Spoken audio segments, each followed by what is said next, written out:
All right, folks. We are back. Selection Sunday live reaction to the bracket that was just revealed. I hope we are up and going on Twitter. Last time it didn't work very well, but yeah, bracket's out. I don't know how to feel. It's hard to feel. Like we were just talking right before the show, and it's like every team seems like a wagon. Every team seems like somebody that will beat us, but that's because we aren't very good, and that's just a whole new world for us. But I think if you just zoom out and look at it from like Ken Palm and take out style of play, take out type of players, all that, like just from an analytical standpoint, I think our draw is pretty favorable, right? We get Arkansas in the first round, which you knew we were going to get some flashy opening round. Like they were going to make sure to use us for some views. But I don't know how you boys feeling about the draw and how long until you talk ourselves into a Sweet 16. Yeah, I was gonna say KU opened up as 5.5-point favorite. It looks like against Arkansas. So I personally, obviously, just looking forward, I wanted to avoid Bama and Tennessee as our 2 seeds. I would have lived with Michigan State and St. John's. St. John's obviously really good defensively, but I think they can have lapses on offense. RJ Luis is good, and then you got the Zuby revenge game. Outside of that, they can go in scoring lapses. So don't hate them being our 2 seed. I think Bama and Tennessee would have smoked us if we ended up playing them. Obviously, you got to win your first round game, but Arkansas a little banged up. I think Boogie will be back for them. He's their second leading scorer. Obviously, they're more athletic than us. And I guess Coach Cal first self popcorn season. Yeah. So obviously excited about that. We said it before the show, if we win a tournament game, I guess we won't be satisfied, but it'll be cool. Make the second weekend, I'll celebrate. Well, it'll be fun to go into a game. I mean, imagine 2 years ago me telling you we're going to have a second round game against St. John's where Rick Pitino's the head coach and we're going to be 10-point dogs or whatever. We might actually probably won't be. We'll probably be like we'll be like 3-point dogs, won't we, if we make it there? But either way, it's just a weird feeling to be looking at a bracket, seeing St. John's and being like, oh boy, like that could get ugly. And I still I don't know. AB, what are your thoughts? The number one hater of this Kansas basketball team. Guy, don't make me feel. I mean, come on now. You're not wrong, but it's also based in fact. It's based in fact. It's based in fact. It's most of what you guys said. I love the draw, but I hate the team. So it's like, I wish I could get excited about the draw because, like you were saying with Ken Palm, they're not. I mean, think about other teams we played in the first and second round. Gonzaga was ranked better than us. We were underdogs last year. It's frustrating to see it. I've always argued, though, we got to get in the West because the West is always the region that gets crazy and the region that gets not as many good teams. I feel like it's always the weakest of. I would argue it looks like that again, but at the same time, I don't know. I just don't know what it's going to take to get me fired up about the boys again. Speaking of Gonzaga, any one seed that got them as their 8th seed was going to be pissed. They're the ninth overall team on Ken Palm right now, and they obviously ton of experience, Nimhard and EK and a bunch of like that's a team that can make the Final Four to me, honestly. You have an elite point guard. You have some guards that can shoot it. You have a good big man.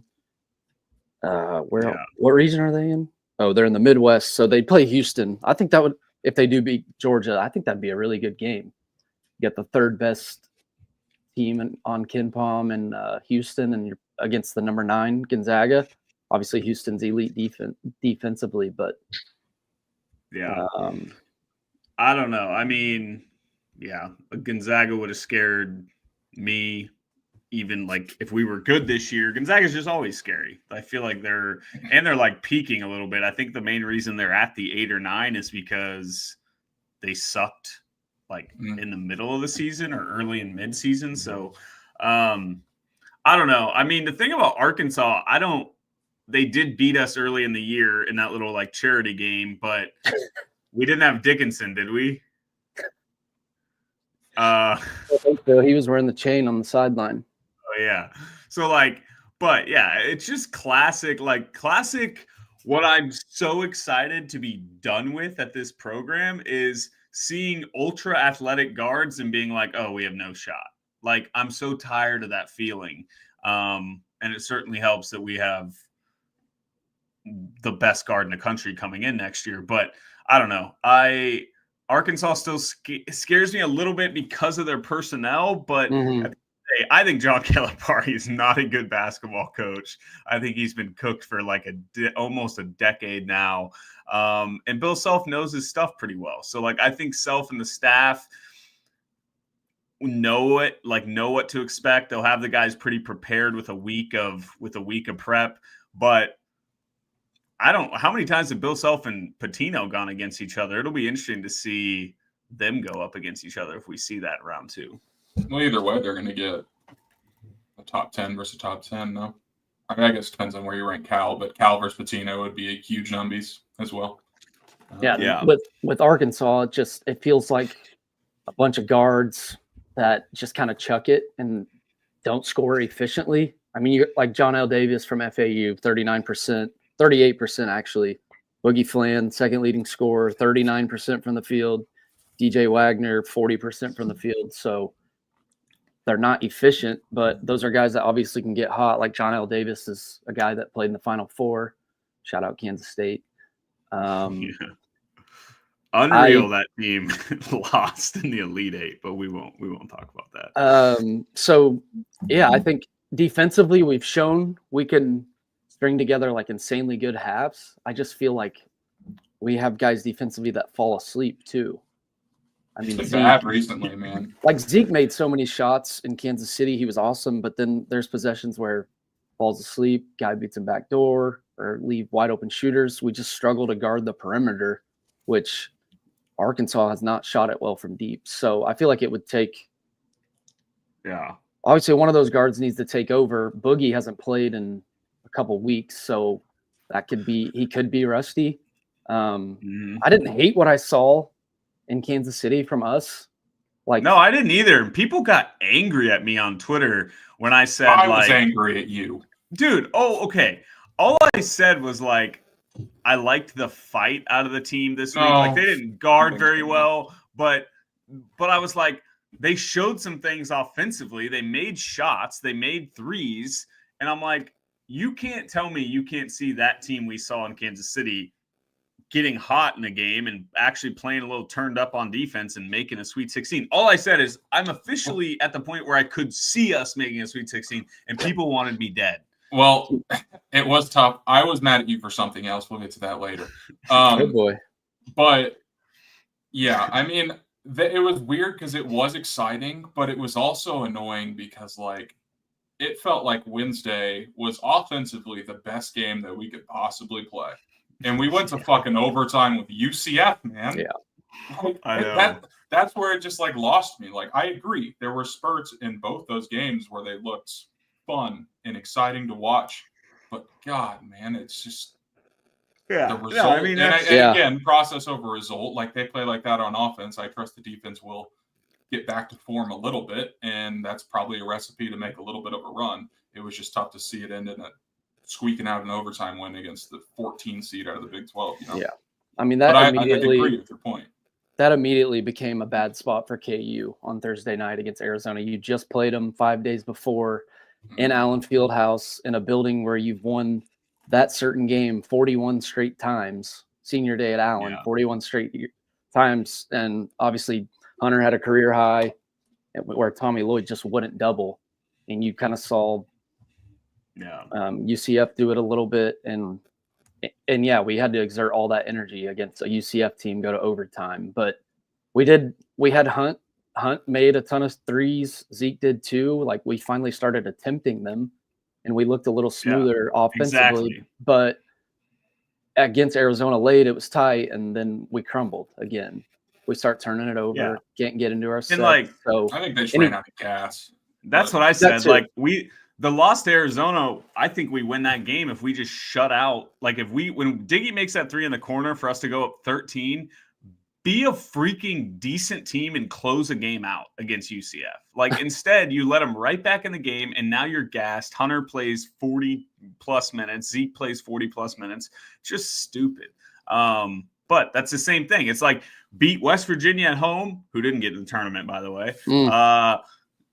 Beat K-State and don't blow the lead against Houston. Houston's terrible. You maybe get a bye in the Big 12 tournament. Like, that's the thing. This team just has done so many avoidable things that have put them in this spot, and they got shipped out to Rhode Island, which is kind of funny. I know. It's like the farthest place possible. I saw Mizzou and Wichita, and I immediately looked down to where the 7 was going to be, and I was like, Rhode Island? Well, no, I thought for a second we were going to be the 6th seed, and I was like, oh my God, they're putting us in Wichita as the 6th. Oh, and we would have had us roll into the Sweet 16, just like we did in 2019 when we got the Kansas City reach, and we were like, we get UNC in Kansas City, and then we lost by 1,000 to Auburn. No, but Riley, like you said, just losing those games where you just collapse. I mean, that's costing you seed lines and potentially a better draw. I mean, potentially just the team's more confident late in games. They've collapsed in every tight game, it feels like, since that Houston game. Texas Tech, I know you're getting smacked in the first half, and they hit 100 threes, and we eventually came back, but it felt like it was just too little too late.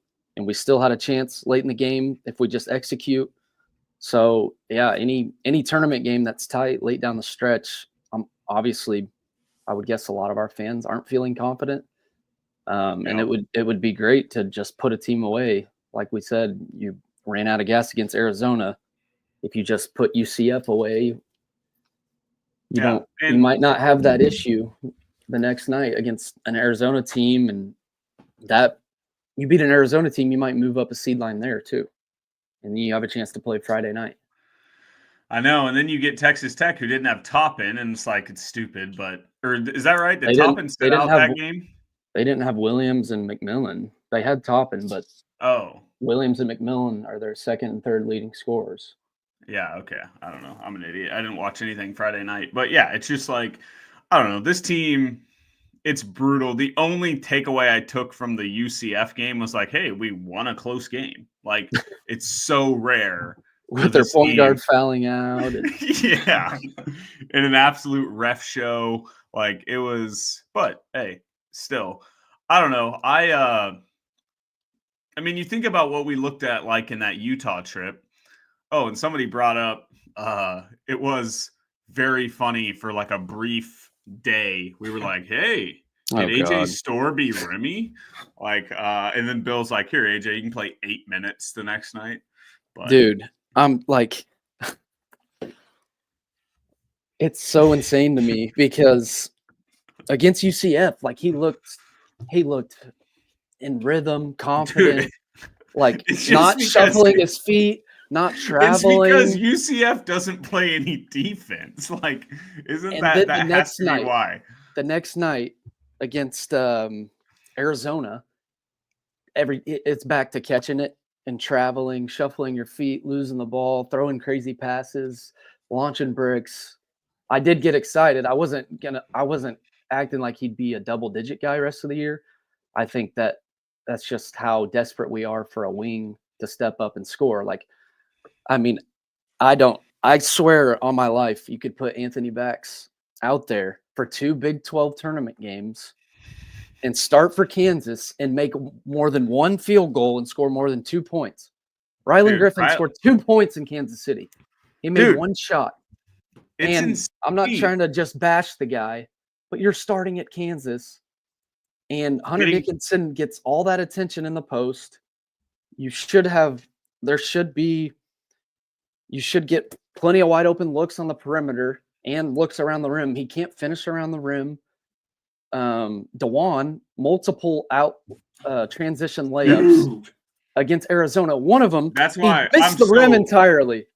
Second one, over it. I'm ready to be done. He stopped. And he beat it out of bounds. He did hit a 3 right after, but I'm like, dude, he can dunk. Us in transition. He can dunk the basketball. And the lack of athletes we have, dude. We have 1 in KJ, Flory 2. Now, outside of them, I don't even know. That's why it's just everything about this team, it's just so slow and so boring. I'm just like, that's what I was saying before we recorded. Like, this is a fun tournament a little bit because you either lose and you can just you're on to the next year and it's like, wow, we can be done with the worst era that we've all experienced of our lifetime. Mm-hmm. Or you can find a way, get lucky, win a couple games, and then you're playing with house money at that point. But yeah, I don't know. I couldn't believe the stuff that we saw from. I mean, Dewan played really good against Arizona, but it is so disappointing to see your sixth-year card stopping on a dime like a middle school point guard that's 5'2". The rest of the kids have grown and he hasn't grown. Like, I just hate that. Is not something you see at the D1 level. It's crazy. I'm gonna say yeah. Sorry, I'm all over the place thinking about the tournament. I just want. Well, hold on. Can I read Rylan Griffin's stats real quick? I think Yes. he made a shot after I tweeted this, but going back to February 24th, he is 7 of 36 from the field. I think he then made a shot and probably missed like 2 more after that. But that is, so let's say he's 8 of 37, or I think he's 8 of 38. I was wondering because before he made that pull up too, I was just sitting there thinking about how bad he's been around the rim and what his percentage would be from 2. I mean, the dude went baseline against Arizona and threw up a reverse layup to hit the fucking bottom of the rim. And he gets downhill and gets to the rim. Like, he has a quick first step, gets to the rim, and then just flails away, doesn't go up strong, can't finish. I just really don't understand it. But what I wanted to say was St. John's has to absolutely be the best 2 seed we could have gotten, right? They are 65th offensively on KenPom. Yeah. Yeah. Worse than us in the Big East. There's one team in the top 27 on KenPom out of the Big East. Dude, like, the Big imagine telling us that our stinky offense gets to play an offense worse than us in the second 20 round. spots worse. Yes. I didn't know that. That's shocking. I mean, they just, like, RJ Luis is a pretty good player. Kadari Richmond is good, and obviously Zuby. But I think we would match up well with them. They're number 1 defensively, which is scary against us. But I think Zeke could become – I mean, Zeke is a shot maker, shot creator. I think he could go on a little run in March. I mean, he just did it in Big 12. For a second there, I thought we were going to beat Arizona just from the shots he was making. So, obviously, St. John's can make it tough, and I'm not trying to look past Arkansas, but that's what we do in March. Like, you're going through the regions, you're looking at potential matchups. They'll make it tough on us defensively, but I mean, I don't see why they would blow us out. Dumb brain analysis here, but like, I don't think St. John's has lost since early February 12th. So they haven't lost in over a month. And I know the argument, AB, I'm sure you would support this, but like, isn't there always something to the team that enters without losing just on a big winning streak? It never really works out? Or is that just happened after 2016, baby? Happened after 2016. Like, to me, St. John's would have been better to face a little adversity, lose to Creighton, have to reset a little bit. Now they're feeling themselves. They've had confetti fall in their heads 2 straight weeks. And it's so funny. The role, even in the first 20 minutes of this episode, how we've gone with this. Like, we start with, can we make a run? And it goes, God, we hate this team, and we're so ready for it to be over. And this guy sucks, and this guy sucks, and that guy sucks, and this all and facts. We're living. And then I saw the time marker was 15 minutes and 30 seconds. And we're talking about how much we hate this team. And at 19:15, we're talking about, well, St. John's, they're not very good. We can go to a Sweet 16, then we might have a Texas Tech or a Mizzou. We've played them before. We can get to an Elite 8 and see what happens to get to St. Antone, where we always go.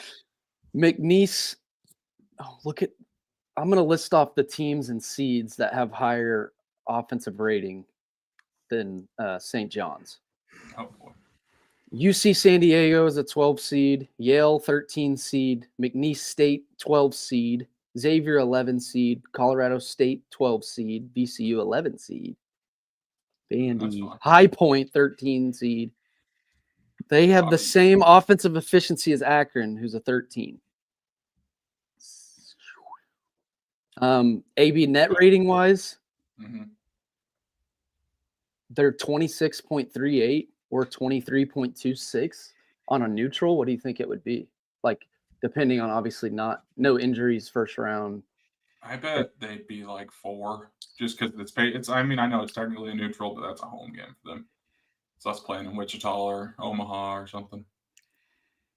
So I bet but it's not huge. I mean, if you're telling me we're a 7 seed, it's a bigger favorite in the first round than we would be a dog in the second round. I'd take that every day of the week. I think the Hunter slander's got to relax. That's why I was upset with Ryan. And it's not because of what you said with he's been good. It's because the fact where it's like, and it's you and Sully were just, you couldn't believe that people would have anything negative to say about the guy. We've said it on this episode already. It's the worst era of Kansas basketball. He's the fucking face of it.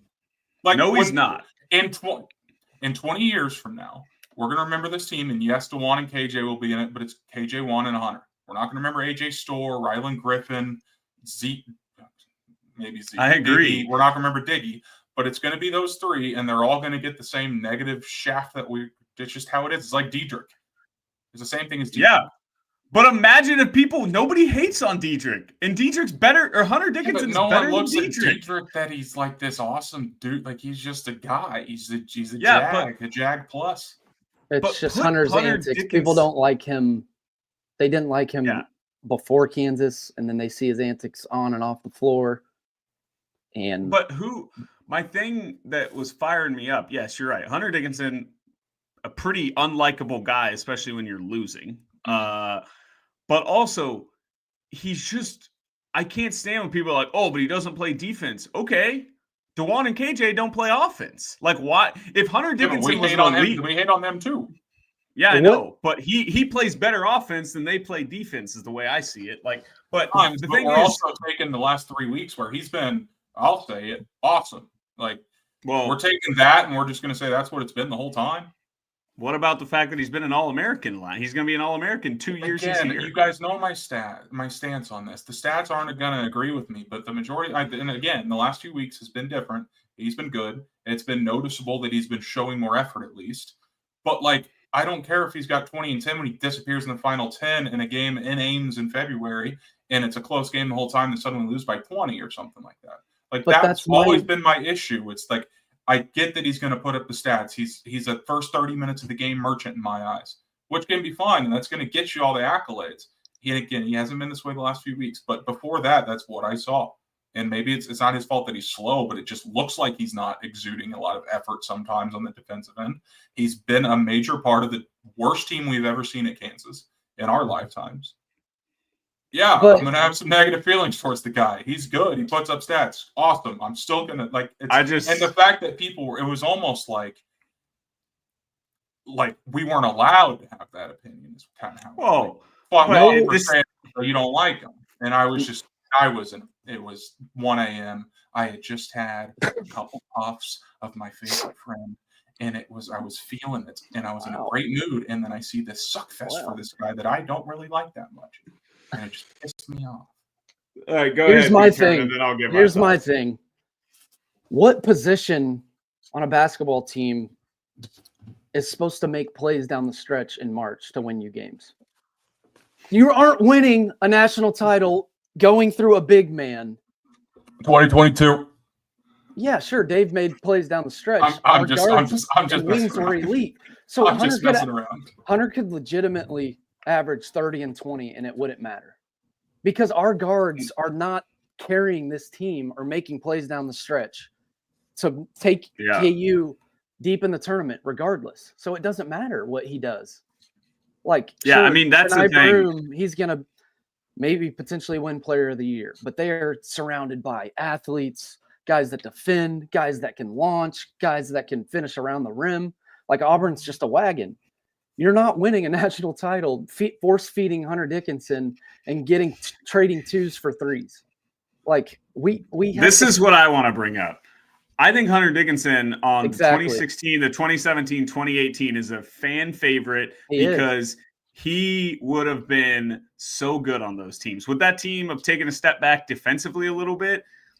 Probably. All right. But how would Devontae, and that's a bad example because he's fucking awesome. How would Josh Jackson be viewed as a one and done if he was on this year's team? We can do this with any player, with any era. Like, that's just a silly argument to me. If Josh Jackson was on this team. But that's my point. But my point is Josh Jackson would have been really good on this team. He would have been the best player on this team, and he should deserve the love the same way that Hunter should deserve the love for being a good player. Good players should get love regardless of how their team does. The problem is Hunter Dickinson has been surrounded by bad talent the last 2 years. Our Lord and Savior Bill Self has told us that KJ Adams is a top 5 most important player that he's ever coached at KU. And that's the problem. That is the problem. I've said it on here before, but people forget Hunter as a true freshman, leading scorer at Michigan, 1 seed. They made it to the Elite Eight, almost made it to the Final Four. They had Franz Wagner and Livers, who played in the NBA. Franz, top 10 pick. Hunter was the leading scorer for that team. And Jawan Howard, how much success, honestly, did Jawan Howard have at the D1 level? Like, that dude got bashed at the end of his tenure. Or I don't even know what the fuck he's doing now. He's riding the bench for the Heat. He's the 4th big man from Miami. So, like, Hunter, people say he hasn't won, which, sure, that's true the last 3 years. But is it his fault? Like, how is it Hunter's fault that we aren't making it to the second weekend, or because we've had some of Bill's worst seeds? Like, is he the guy? Is it a chemistry thing? Is he making the locker room worse? Because that Michigan team was pretty young. Franz was young. They didn't have a ton of NBA talent, just like this team. Like, yeah, Franz, top 10 pick, but he was still young coming into his shell. Like, that was Hunter's first year as a college basketball player. He's a leading scorer at Michigan, 1 seed, Elite Eight, almost made the Final Four. So, like, what's the issue? Yeah, he's slow defensively, but like, we are a top 11 defensive team in the country, and we have 2 guys on the floor that ruin the offense, can't do anything offensively. Actually, we have 3. Rylan Griffin brings nothing to the offense right now. And so it's like, why are we hung up on the defensive issues of Hunter and this team when the problem has always been the last 2 seasons, it's been offense. And there are 2 reasons for that, or 3. And it's a mix of, like, and I don't know. I don't want to do this whole conversation because I genuinely do love KJ. Like, these last few weeks, KJ has been awesome. But KJ has been the way that he should have been. He should have been a guy surrounded by, like, a Zeke and a Hunter that can score, that's getting you 10 and actually rebounding and playing good defense, making hustle plays. And instead, we were running sets for him early in the year for, like, big buckets. And I thought we ran a set for him against UCF, but Bill says that was not set up for KJ. That's what, like, I don't know how our guards haven't had more success with a guy that averages 20 and 10. That dude's getting doubled in the post every time. Sure, he throws passes into the stands a lot, and he does the classic one-arm throw pass. And his outlet passes are insane. He doesn't even know if there's a defender there or not. It's gone. Oh, he's trying to be Kevin Love. Can I say one other thing about him? Is it fair for me to dislike him when he has a quote at the beginning of last year where he says, people are going to be scared with how good we are, and his record at Kansas is 44-23.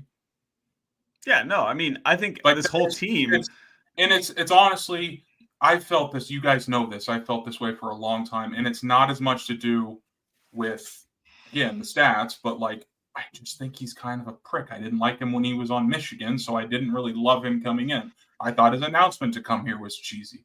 And then we just haven't been good. There hasn't been a time for me to change my opinion on him because all of my thoughts on this team have been negative the last 2 years. So I get it.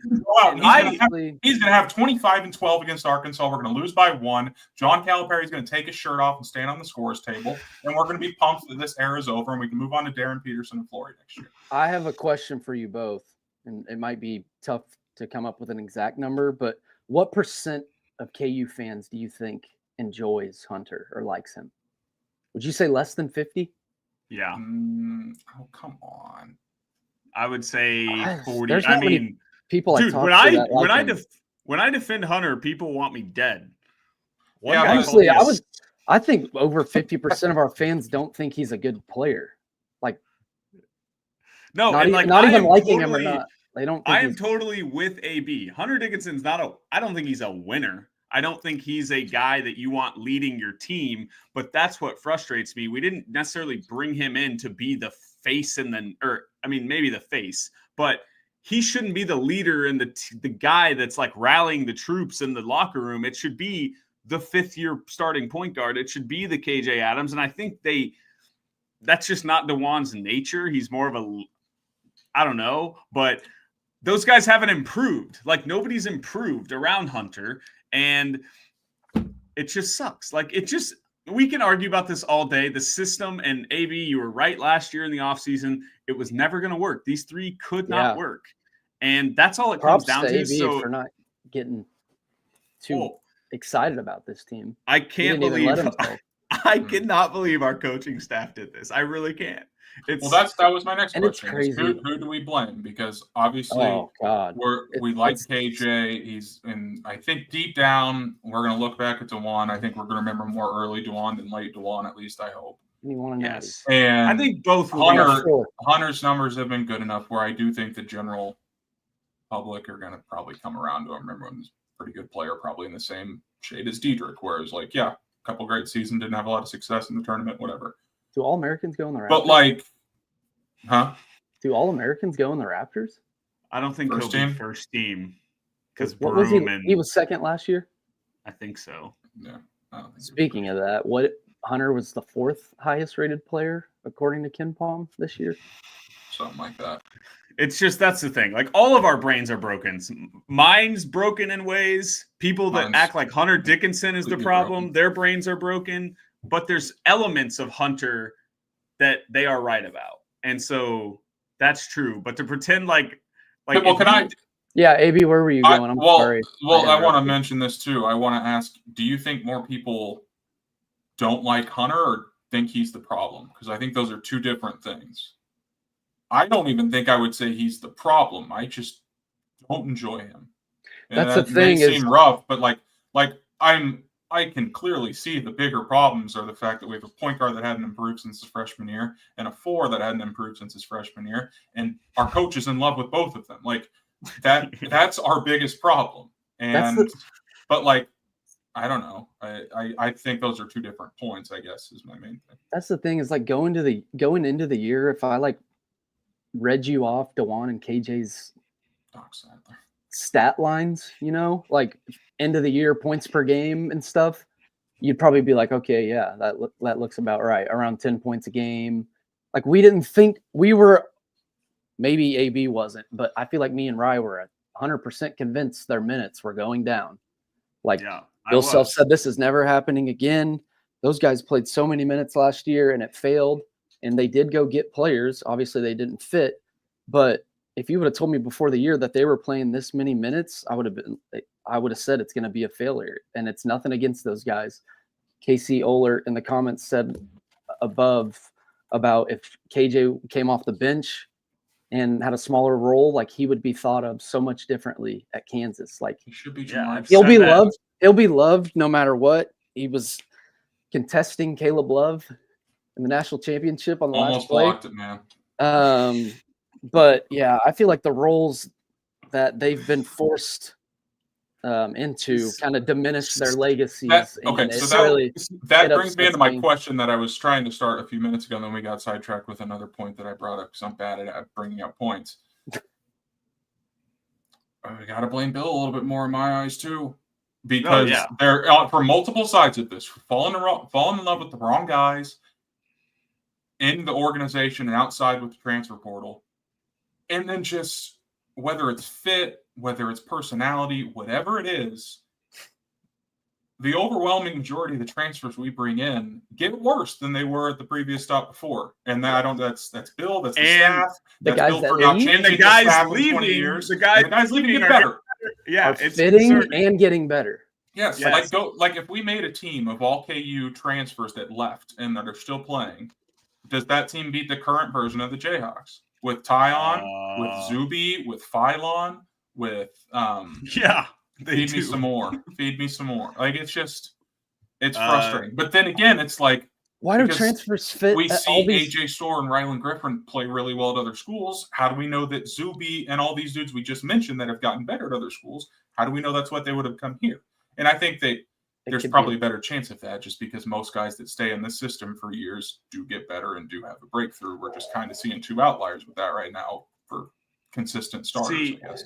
And yes, people, like, I tweeted about Zuby, like, Rick Pitino said he's a once in a 50-year type guy, and that was just brutal to see. And then I said, like, it's been the roster management by this staff has been brutal, and people took that as me saying that I thought we should have kept Zuby and not got Hunter. It was always the right decision to get Hunter, but what I didn't like about it is that Zuby and Ernest saw that, like, they knew they weren't ever getting minutes because KJ was never coming off the floor, and obviously Hunter wasn't coming off the floor. The thing that I think this staff screwed up the most is that I didn't think they gave guys like Zuby a chance to go out and compete to start over a guy like KJ, and then said he went to a school where he could.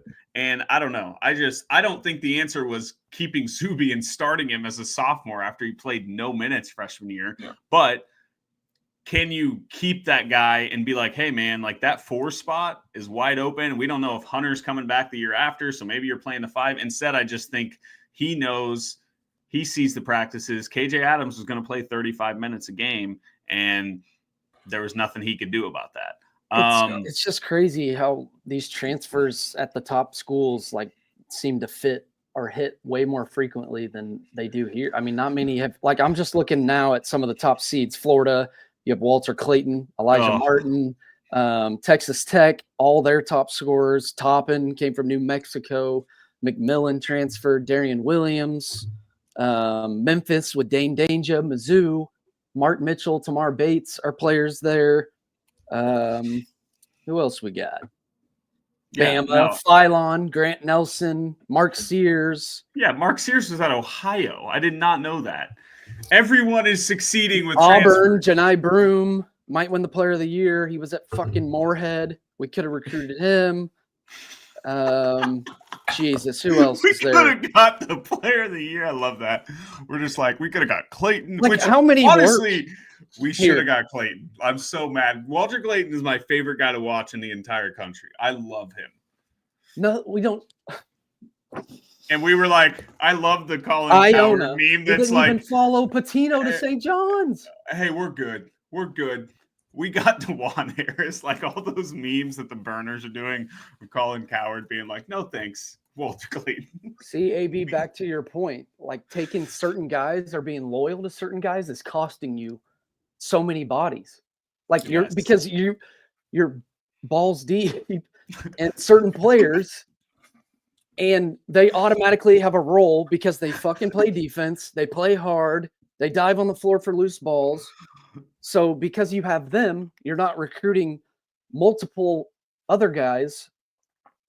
And it's like, I don't even know what to say, dude. Like, yeah, I love KJ because we are going to have an episode. And Hunter, but that's costed us so much talent. Like, Phylon had to leave. Zuby and Ernest had to leave. God, who else? I mean, you guys get the point, I guess, but I don't get why they don't work here. They get we have an episode, I think, that we will talk about a lot after we get beat next week, or we're going to have this conversation. So maybe we shouldn't. We're just talking about personnel and not the tournament. I know. So, like, I'm going to have some takes if we lose this weekend, which we will. So I'm going to have some takes, and there's going to be some tough questions thrown out. And I think it's going to be the first year that this staff has to put up or shut up a little bit. And I would argue that Ryan, what? You haven't reached your breaking point with, like, things and questions you have to ask until we lose this weekend? No. I'm just meaning we're going to do a podcast where we're doing exactly what we're doing right now. And there's going to be lots of, like, I've been saying this for the last 3 months. Like, it don't sound like you were going to go scorched earth if we lost this weekend, and that's when you're I just meant when we lose, we're going to do a podcast where we're going to do exactly what we're doing right now. And so let's just save it for that. But Wisconsin, John Tonji was at Mizzou. He goes to Wisconsin scores 29 points a game. Hey, but we got AJ scored there last year. They got a 5 seed. He averaged close to 20. How does it work at Wisconsin, where they've always been boring and slow it down defense? Okay, can I wrap? I want to wrap this segment up with this. When we talk about Bobby Pettiford legacy for like KJ and DeJuan, like obviously DeJuan will be remembered in the future. Everyone will love him. He's starting point guard in the national title team. KJ to me is remembered as Kenny Gregory. Is that fair? Just like nobody dislikes Kenny Gregory, but he's not making the intro video. He's not, people aren't asking him to be on the Ain't No Seats podcast. Why have we never had Kenny Gregory on this pod? I would love that. He was probably my first favorite KU player. Like Kenny Gregory, he was played on some one of the best average teams at Kansas. Yeah, late 90s, early 2000s. Like he was on a 9 seed, a 6 seed. Like he wasn't on good teams, but he was fun. He was exciting. Well, that sounds exactly like how we're going to talk about KJ Adams in 20 years. So I like the comparison. Yeah, thank you. So they're in roles they shouldn't be in, where they have to, if they don't score, like if our fans basically want KJ to score 15 points a game. He's just not capable. He's not skilled enough offensively. Can't score outside of 10 feet. Like that's just what it is. Dude, and I've loved KJ the last few weeks. I know what you're about to say. In the UCF game, when we settle for a jumper from KJ and then draw up a play, which at the moment I thought we drew up an ISO from the elbow for KJ and he stepped out of bounds, I was about to lose my mind. It was I was so close to leaving T-Mobile Center because I was just like, if we lose, honestly, who gives a fuck? We're not going to win. Hunter Dickinson didn't get a touch. I cannot believe the first 15-footer he took. I mean, that could have killed someone in the crowd. I swear. I mean, that thing was 95 miles an hour. And sure, maybe the inbounds play wasn't for him, but just him and everyone just clears out. And he's steps out. Dude, if you could have saw, if there's cameras in that arena and you saw me, oh my God, you guys might shit yourselves. I didn't even know what to say or what to do. Like, because I texted in the group chat, I said before the possession that I just honestly hope that, with our late game situation, I just honestly hope UCF doesn't get the ball back too early. Yeah. And 4 seconds later, he stepped out of bounds. Yes. Juan and KJ, kings of stepping out of bounds in big moments. Dude, the 17-footer, man. Do you guys think we could do a draft this summer where we draft our favorite, I don't know how to word it, but like expectations that never come true for certain players? Like KJ Adams, people should be like, oh, he'll develop a jump shot. He has to. He'll be a good stretch four. Never was going to happen. Zach Clemens is another one just right now. Like, they're just so many. I mean, Marcus Garrett had the sickest summer mixtapes of him just draining through. That's the crazy thing is like Marcus Garrett can hit 2 threes a game. Watch out. You couldn't even make a case for another team being preseason one outside of us. Like we were like consensus, right? Like no one even debated us being number one. So as a fan, like it's hard not to get your hopes up with the portal because you're preseason one last year, but you needed wings. They go get wings. And if you would have told me 7 seed, I would have thought crazy injuries or. That's what's crazy is this team is so much better than last year. I had no doubts. I had 0 doubts. Like AB, you had doubts. You had doubts. Good for you. I was like, dude, this team's going to be incredible. We got 2 wings that average 15 points a game and are knockdown shooters, can finish around the rim. We're going to run and gun. Our core that kind of screwed us last year, their minutes are going to go down. Yeah. Yeah. It's, hey. Look at the last comment. Hey. AB's favorite. Listen. Historically, shame on me for thinking the Hall of Fame coaching staff would have a brain cell to be like, hey, let's maybe not run back the thing that failed completely. Like, sure, we'll bring them all back, but I thought for sure we would see some things change, and they just did not. Maybe I'm wrong, but I feel like we will be better judges of players we land in the portal going forward. just because we know what certain play style is going to fit here. So, dude, I'm probably wrong. Like going into next year, I'll probably be like Darren Peterson, Poi, #1 pick. Flory is Wilt Chamberlain, and we're going to get a couple wings, and I'll be like, we're going to win it all. But I feel like I know what players fit here and what don't. Like, dude, looking back, AJ Storr makes 0 sense. And I'm Dude, not I even know. trying to hate on the guy, but it's like one of And- those things where Bill sees Big Ten top scorer. We need a wing. That's all we talked about. Wings. And Storr never would have been like, he has to have the ball in his hands, doesn't play defense, doesn't play hard. Like, that just doesn't work. It's worked at KU with guards, like point guards, but it hasn't worked a ton just throughout Dude. Bill's career. Obviously, there's been guys that have averaged plenty of points, but that fit makes no sense. I was looking at Torvik's like player ratings and going back and looking at like our transfers history prior to when they came to KU, and I was looking at defensive ratings, and like Kevin McCullough obviously was a really good defender before he came here. Even Hunter Dickinson at Michigan was a decent defender from a rating standpoint before he came to KU. But like Rylan Griffin and AJ Storr, I wish I could find it. It's hilarious. But like there was no way those guys were going to be able to play for Bill Self the way they guard. And to think they could just come in and figure it out right away just never made sense. But I don't know. That's what I'm hoping. I'm hoping this was just if there was ever going to be an era for us to absolutely suck, I would say it's this 2-3 year stretch where college basketball is just completely out of control with the transfer portal, the NIL, no contracts. Guys are 26 years old, staying around. We just happen to get unlucky with who we got to keep. Whatever, that's mean. But, yeah, I don't know. I still believe, I think this team, or I think this staff, well, I shouldn't say staff. I think Bill Self has one more elite season in him. And I don't know, could be next year. It'll be interesting to see. I'm very excited for the offseason because you know me, I will get reeled in no matter what. So we'll see. But okay, let's talk bracket unless you guys have any final thoughts on that. Or let's make some predictions and then we can move on. Yeah, let's just move on to that and get to the good stuff because this tournament because we will be going to be fun. Yeah, we will be yelling about this team and this staff in a week, so it's fine.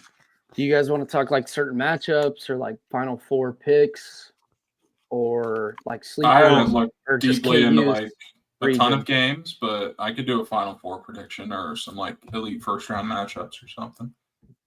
Do we have a schedule out? Do we have tip times? Do we know which game starts us off and when we're playing? I don't think we have that yet. But I'm addicted to when it does hit, and every journalist is like, they go nuts to try and get that in first. Mm-hmm. When do those usually come out? Is it like late Selection Sunday? Yeah. Late night? Or do they have to wait for No, we'll play-ins? know. Yeah. I bet we know in like an hour. I think we know by like 8 o'clock usually. Vernon, you're in here. You're a former journalist. Oh, one more thing. While we're on the selection and like times and networks and stuff, there's one thing I texted you guys about this too briefly, and we've got to get the selection show to make it so they're announcing the bracket the same way, but they leave the play-in games blank for like the 11 seeds, the last 4 teams in. Because it's just silly to me that we're watching and the 5th matchup they announce, it spoils that UNC's made the tournament. And it's like, oh. That would be electric. So it's just like leave them blank and then go to it and show like 8 teams that were considered and then throw the 2 matchups up there, go one at a time. So the bubble is like at the end of the show. Mr. Scatterbrain wasn't listening to that whole thing, and I really want to know what he said. I'll try and narrow it down a little bit. So I thought it was annoying tonight that we found out in the first 5 minutes of the show that North Carolina made the tournament when like one of the big questions was, are they going to make it? So like leave the play-in games for the 11 seeds blank until the end of the show, but announce everything else the same. And then at the end of the show like the 4 last teams that made the tournament one by one. I love and that. That would just add like such a buzz and bring to the end of it, I guess. Chris Reynolds onto the screen to announce it and give the reasoning live. Yeah. For why the Final Four made it. I was looking at to make the tournament odds even 30 minutes before, and UNC was like plus 300. Texas was like plus 500 this morning to make it. And they started moving. UNC was at plus 320, and they both made it. Was Indiana the team that got left out? Or they got screwed. West Virginia, I think, was maybe first out. Yeah. Wow. But it was so funny, and I know Seth Davis asked the question, but it was so funny being like, all right, let's go to the committee to find out why North Carolina got it. And it's like, we're going to Bubba Cunningham, North Carolina athletic director. And then Seth was like, we know, but the viewers at home don't know all the things you guys put into place to make sure there's no bias here. Other than the fact that you've been hanging out with these people the last 12 hours, how did you avoid having any bias in your team getting in when they no way deserve to get in? I don't know. Selection, it's just so hilarious how, I mean, I don't know. It's never going to be perfect, but it is funny how just crazy wrong sometimes they get it. Yeah, I feel like there's teams that'll be like 2 seed lines off from what we. I stand by the 20. Like Memphis is, I think Palm and Lenardi had them in the 8-9 game. They're 5. Now they're 3.5 point dogs against the 12 in the first round. Well, and then like Kentucky. And they had a big injury. Memphis had a big injury too. So they factor that stuff in. Yeah. Kentucky getting an 8 seed in 2013 or whatever and getting Wichita State. Like that was dumb. But I still stand by the worst bracket ever made. And it ended up being the most boring NCAA tournament of all time was the 2023 NCAA tournament led by supervillain Chris Reynolds. That was the worst bracket ever. He's a UConn. What? Just somebody remind me. We say it every week. What was UConn on Ken Palm as a 4 seed? I think 5. How do they? Obviously, I can look at 20. Obviously, they finished as. How do you find like before tournament? So I know they have pre-tourney, but it brings up like an Excel sheet and it's sorted alphabetically, and it's just. I remember tweeting all the what teams were rated what in our region before because Arkansas was high. Yeah, they were. But okay, so something hilarious. God, here it is. Holy shit, ours was loaded. Damn it! Keep going. God, we got wasn't so it. Screwed. Well, anyways, one thing that was hilarious that the committee did this year, right off the bat. Auburn's #1 overall seed, and they might play Louisville and Lexington, Kentucky in the second round. Insane, how does nobody in that room be like, this might be a little unfair? And I'm pretty sure Louisville was projected to be like a 6 or a 5. I don't know. Maybe I could be wrong on that part. But the #1 overall seed has to play a road game in the second round if Louisville wins. That is crazy. Well, Lexington's pretty close to Auburn too, but. I agree with your point that it's insane that an 8 seed is good. I mean, it's close enough.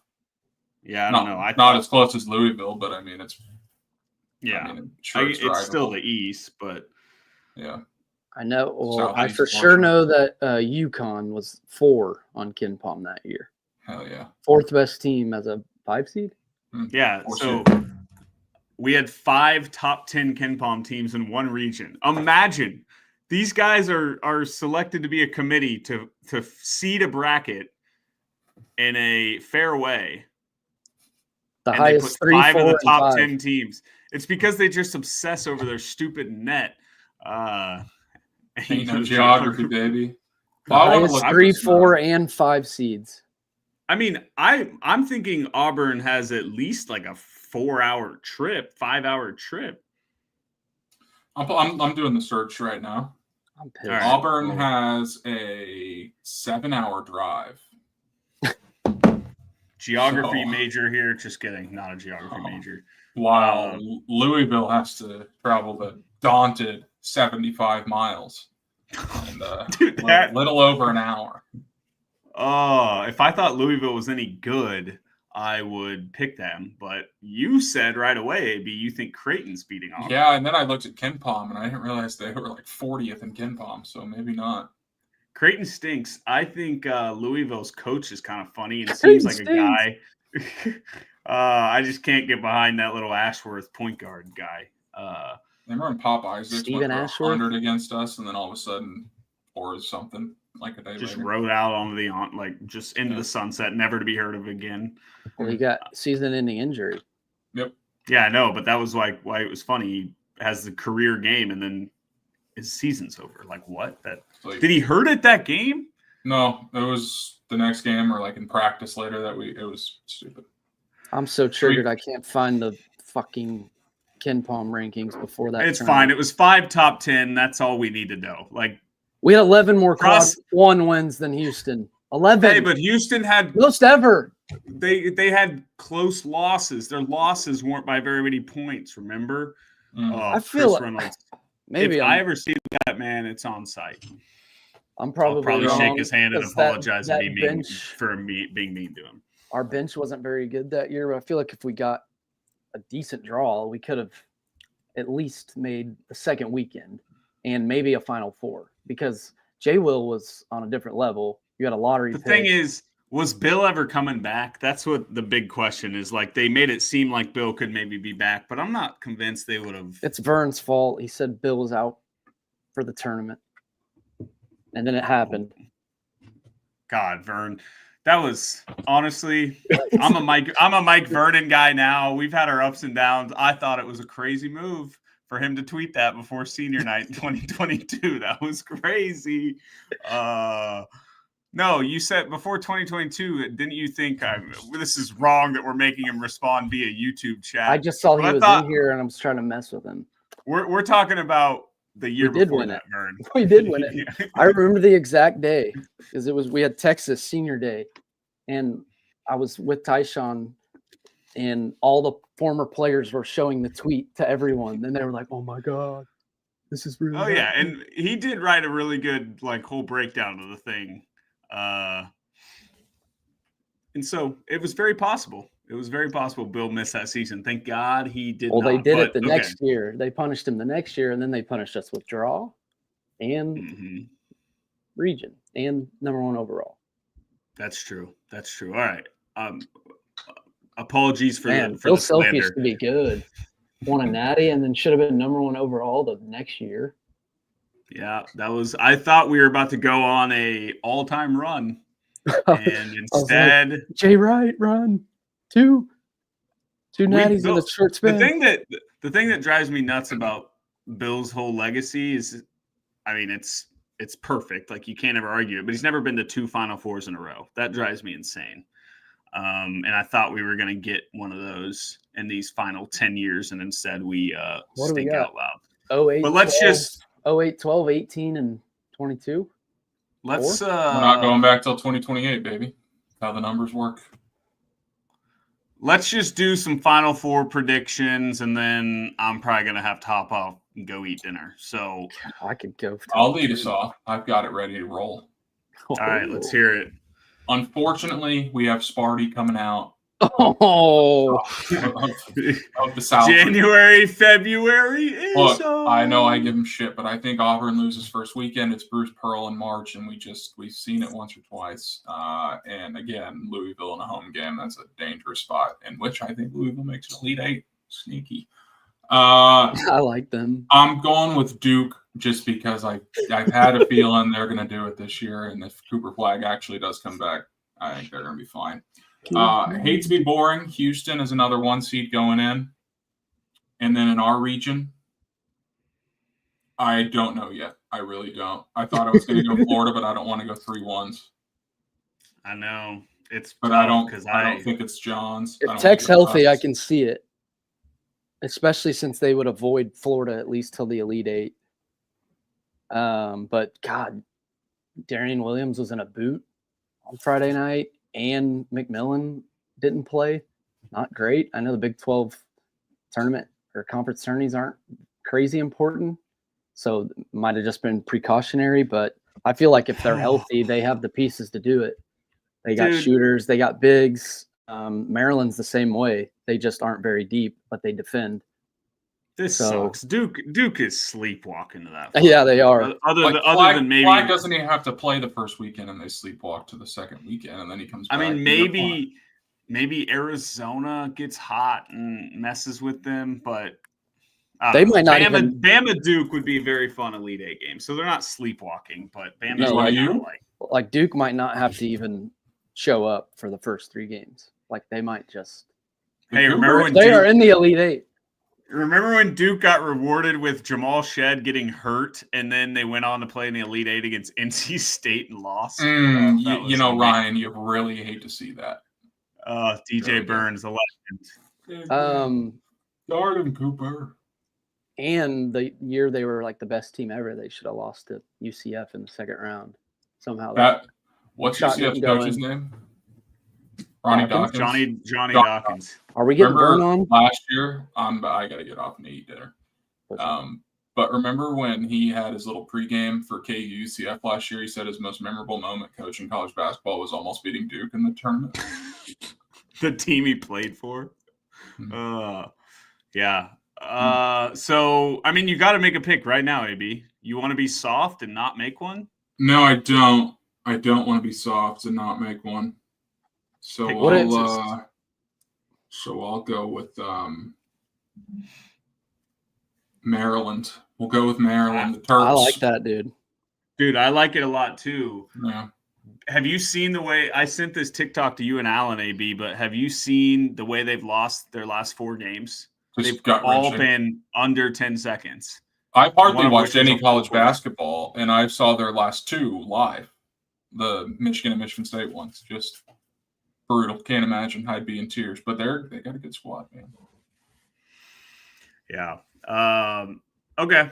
I like that. That's a solid Final Four because I'm having trouble because I really like Florida, but I think Duke's sleepwalk is. They are so hot that how long can it last?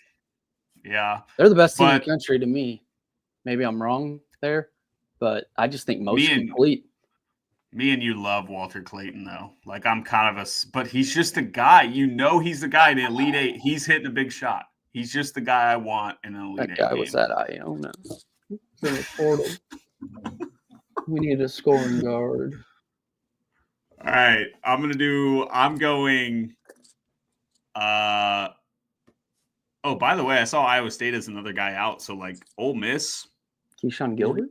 Or who was it? Because Gilbert and Lipsey didn't play. They seem to think Lipsey's going to play, but Gilbert's out for the tournament, I think. Or at least for the first weekend is what I just saw. It might become a shit show up there in Ames. I think we're losing a lot after this year. I'm going Carolina, Michigan State, Sweet 16.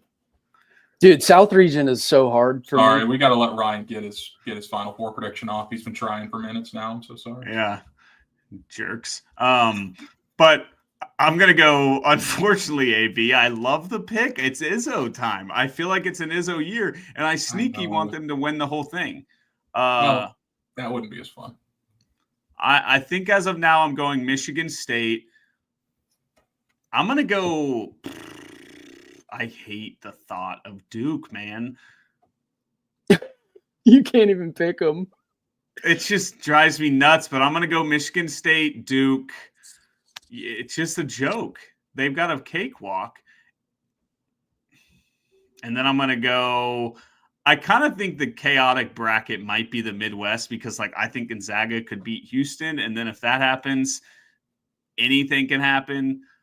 But unfortunately for now, this is subject to change. I'm going Houston.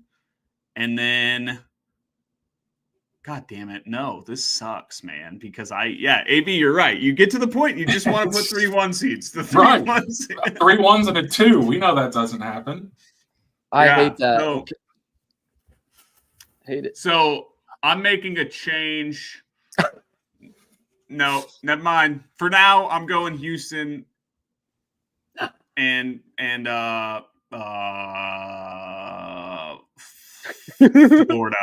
Florida. AB, Maryland's a good pick, man. That is a really good pick. It'll be interesting to see what their odds are. I don't know why you would pick Maryland when they're in the same region as Kansas, but have they ever beaten us just in the me. tournament? not no 2. God, I hate this too because first bracket look, I'm always wanting the 1s or 2s, but it always feels square. You know? Yeah. But they're like the problem is like Duke, Auburn, and Florida are like historically wagons. Like against the rest of history, I think they're really, really good teams. Did we get an 08? 2008? I don't know. All 1s? I'm having this trouble with Auburn. 3 of 4 going in the tournament. That is not good. I legit don't know how you pick a team out of the South because I'm not big on Auburn right now. I'm a little worried about their guard play. And I know Bruce Pearl said they're not pussies, but sometimes they don't score it that well, and a big man doesn't carry you all the time. But maybe Pearl is due. They lost in the first round last year, right, to Yale? Or no. Who was it? Yeah, it was last year. Don't say no to me. Well, then they made the Final Four in what, 2019? Who are we talking about? Auburn. Dude, South region is going to be first round. South region's going to be crazy. I'm just letting you know. I could see like a Louisville going. But I'm going with Sparty, and I think they stink. God, but we have ruined I can't Sparty. pick a 1. That's all part of the plan, baby. January, February is Michigan State fans are going to be so mad at this. Is like when we all picked Arizona 2 years ago and they lost to. It's only because I can't pick a 1 seed because I'm going to have. Who did they lose to? More. 15 seed. Tennessee State, baby. No, who was it? Arizona. We picked them. We all picked them. Oh, I thought you were talking about Michigan State. Yeah, Arizona lost to Princeton. Last year? No, but that was last year. They've lost to a 15 seed, I think, 2 years in a row. Princeton. Am I insane? No. No, they lost to Princeton as a 15 because then Princeton beat Mizzou. That was 2 years ago. Oh, yeah. Okay. Yeah, okay. Princeton won 2 games. What's Arizona do last year? They lost to Carolina in the Sweet 16, I want to say. Or did they beat Carolina in the Sweet 16? No. Did they play each other in the Sweet 16? Bama beat Carolina in the Sweet 16. Arizona did something goofy in the tournament last year, I feel like. Yeah. You know what's crazy? Remember that UNC guy we talked about who shot that crazy 3? He's the guy that did the lane violation. I knew you would know that. Dude, because I told that to Hannah last night. I was like, that's the guy that took one of the funniest shots I've ever seen in my life was in that Sweet 16. He was a 19% 3-point shooter. He catches the ball big. It was like if KJ shot a 3 with the game on the line in the Sweet 16. It was so funny. What about people are asking Arizona, Clemson, 2 seed. Yeah. They were 2 seed, beat Long Beach State. Speaking of Clemson, that's who I have coming out of the Midwest. Wow, because they're losing to McNeese. So congrats. Losing a Final Four team right away. Thank you. What about East Tennessee? See, what about Tennessee? They've done me dirty so many times. Rick Barnes, too. He could be due, but I just can't pick them. I feel like they're so boring. They play so slow. It's just physical. But I guess I could picture a Zakai Ziegler. I'm going full AB Ryan right here, but I can picture him holding the trophy. I mean, when's the last? Is Barnes 2003 the last time he made it? Final Four? Yeah. That's a good one. We should wrap this show up with like a "Can you picture it" segment because this is a weird year where it's gonna be something new unless it's Izzo, right? Us. Can you picture AJ Storr and Bill Self holding the trophy? Can we send the link to Vern and then me and we get him on, and then me and him just keep going, and you guys can, whenever you want to get off, pause. But yeah, as you do that, Tennessee, I feel like their offense isn't as boring as other years, but they've had multiple seasons, I feel like, where they were like top seeds, like the Grant Williams year.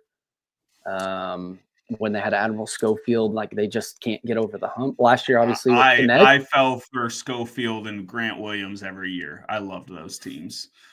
And even last year with Connect, and Ziegler was still there. Who'd they lose to? Purdue? Yeah. Was it? Well, that wasn't a bad loss. No. So he's due. I don't really think he's a terrible coach. Just, I guess it shows how hard it is. I mean, 2003 for them. We talk about Arizona, how it's been since like 2001 for them as a program. Maybe they're the surprise team in the East because that's what I'm outside of Duke. I mean, Bama, obviously they can score it. If they get hot, they can beat anyone. Hey, and KJ Love lose. Or KJ Love. Caleb Love against Duke, Sweet 16. They're going to start to see some ghost. He has done it to him before. Thank God. Coach K comes out of retirement and forces John Shire to let him coach the game to get revenge. I could see it. Only counts for his record if it's a win. But what do we think of? I was thinking about Rye last night because they might have got themselves one with him. Yeah. Hey. Because I'm not saying they're playing world beaters. The ACC is not great, but like Flag, he'd leave the game. They score 50 points second half. Dude, UNC, they were murdering them. Championship game the other night. I'm just saying, dude, they're like they played one ranked team in 2025, or like two ranked teams in 2025. But dude, that's the thing. I'll have lapses where I don't think they're that good, but they've scored 100 points like multiple times, and they don't have like obviously Flag is insane. Knipple will be Lotto, but not like they're known kind of to be elite defensively this year. But dude, they have turned it up a notch, and if Flag is healthy, I don't see. It would shock me if Duke doesn't come out of the East, to be honest. If he's healthy. Unfortunately, me too. Like I was totally sold on like Michigan State being in their region, and I was going to pick Michigan State. I just don't see who could do it. Could Baylor? VJ Edgecombe or whatever mess with them athletically? I don't know. I just think it's interesting. Riley Kugel's going to hit 4 threes against him and beat him in the second round. No, they'll smoke whoever they play in the second, especially Mississippi State. Like Hubbard just fucking chucks. Hey, head coach Chris Jans. So yeah, all right, I guess 10-2-3, baby. You guys talking Edgecombe? Yeah, we are. Yeah. Have you been in a cloud of puff pass? On a Sunday, I mean, he might as well. What did Avy say earlier? Smoked 2 of my. A couple puffs of my favorite friend. I gotta wrap up here in a second. And then you guys are don't wrap it up. But come on, dude, let it loose. You're married, dude. Vern's on the mute. There he goes. Yeah. Oh. Yeah, I'm all over the place. Yeah, do something I'll cool, just say. Look at I'll just say. Oh boy.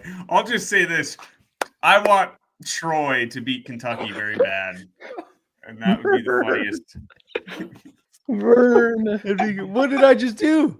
You're nuts, man. Oh, that checks out. Dude, how good was AJ Storr against UCF? Oh, man. You just – this guy and this team is so funny. Was he even good? No, he was great. He's terrific, as Bill would say.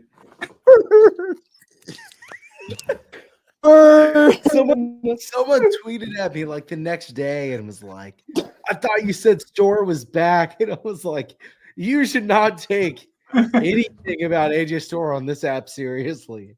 The AJ Storr Twitter account, the Storr Twitter account was like the best thing. Did y'all talk about that? Was that him? I think it's someone in his camp. It's the definitely one that quoted somebody Ryan's that tweet about NIL. Yeah, about getting a deal next year with the new team. Yes, 10 minutes after the game ended. Bro, dude, that was wild. They hadn't tweeted in months, and they did they had 50 retweets within 20 minutes of the game being over. What? How is that? It's ridiculous. Some guy in my mentions after the UCF game just kept telling me, you can't tweet about AJ Storr after how you talked about him last podcast. Literally said he was the worst player, worst player I've maybe ever watched. And then I'm sitting there against UCF. I was like, oh my God, this guy, he might carry us. In Kansas City, in the tournament, like, dude, this is happening. He's finishing around the rim. I loved getting. I got DMs and tweets of people like same thing with you, B-Term. Where people are like, the disrespect you showed this man. Like you, it's like, have they watched? What respect could we have shown him? He wasn't doing anything, but he's making a mill. Like, sorry, I'm not trying to just sit there and bash him, but it's kind of just part of it these days. Like, the shit said to Zeke was terrible, obviously. Like, but it's one of those things where it's obviously people gambling on games. They're literally behind it's a avi of nothing. It's not fucking real. Like, and it sucks that they have to deal with it. But I feel like this is something that's been going on for years with social media. Like, people are just insanely negative. It's extremely toxic. So I feel like it's one of those things where they almost just like need to stay off. I don't know if you guys agree. And I know that's really hard, especially at that age. Like, it's hard for me at my age and I'm old as fuck, but it's like, there's no positives that are going to come from losing a sporting event that I say that too, but then I get on Twitter and let my night get ruined by reading tweets about KU basketball. So like, it is harder than it actually is. We're all addicted. It's dopamine addiction, boys. I'm extremely addicted. Yeah. No, I'm just like asking for K-State fans to call me like bald and short. You have fun with them though. It is fun. No, it's an easy button. You just push the button, and then it goes. They fall for it every time. It's 5 o'clock here. I haven't had dinner, Steven. I haven't had dinner. What should I? They do fall for it every time. I'm not even that short. I don't get it.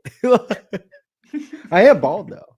All right. Like, did y'all think it was unfair? Do we think the draw is unfair for KU? Was anyone like melting down seeing this?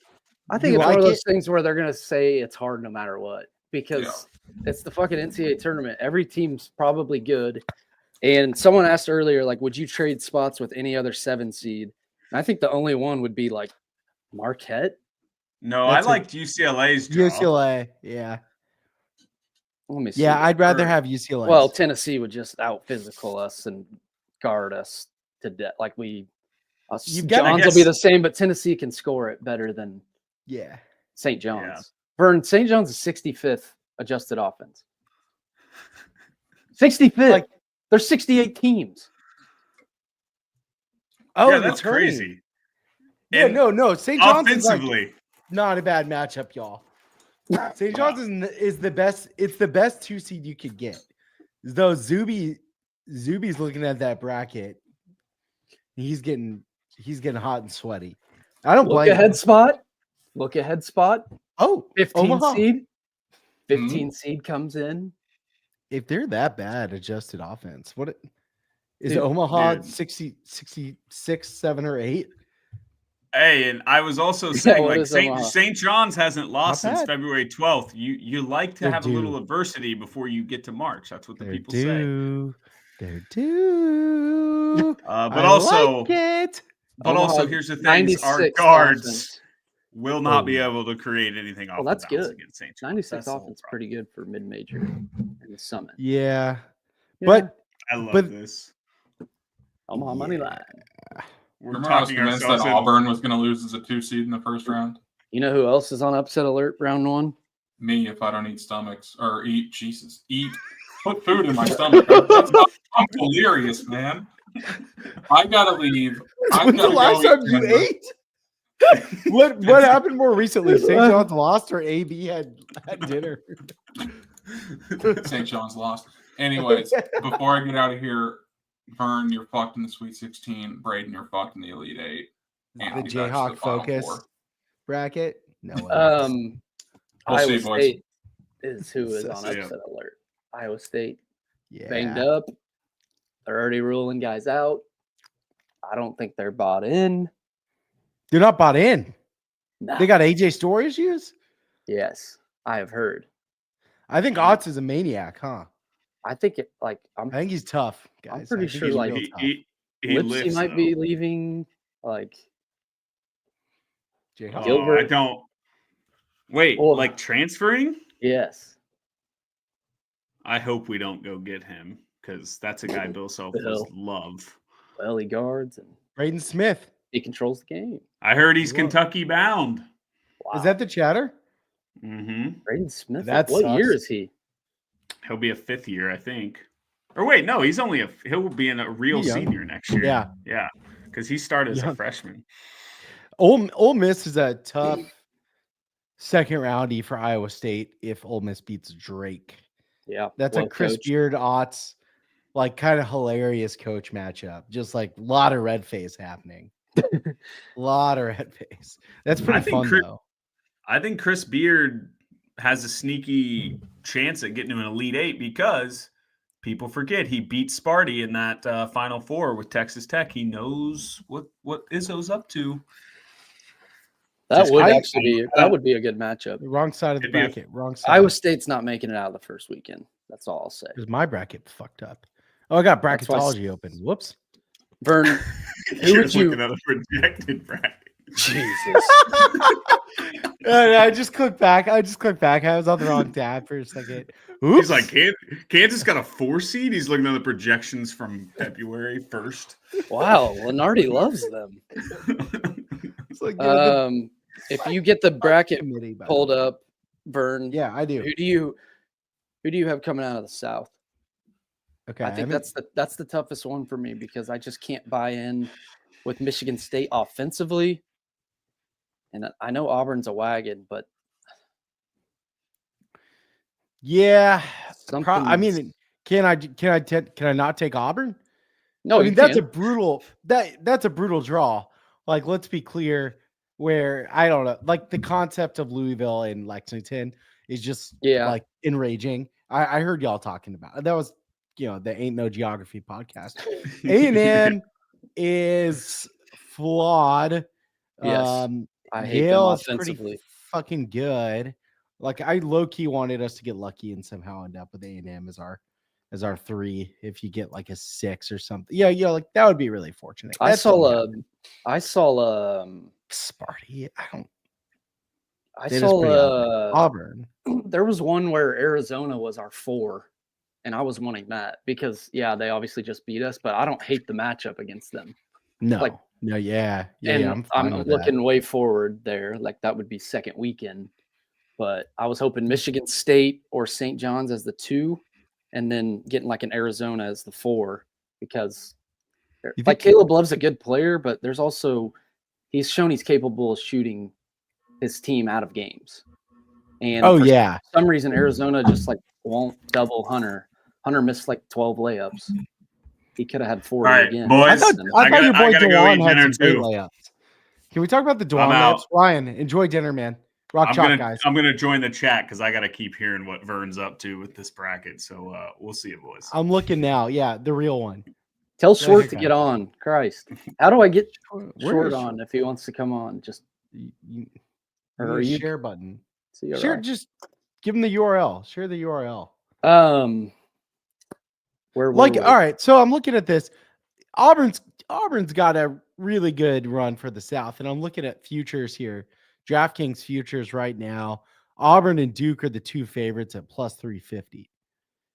Florida is right behind them at plus 380, and then Houston is at plus 600 to win it all. So to win it all. So that I got Florida at 14. You're not gonna like. That's good. You're not gonna like what I'm about to tell you though. Go ahead. 35-1. I took them December.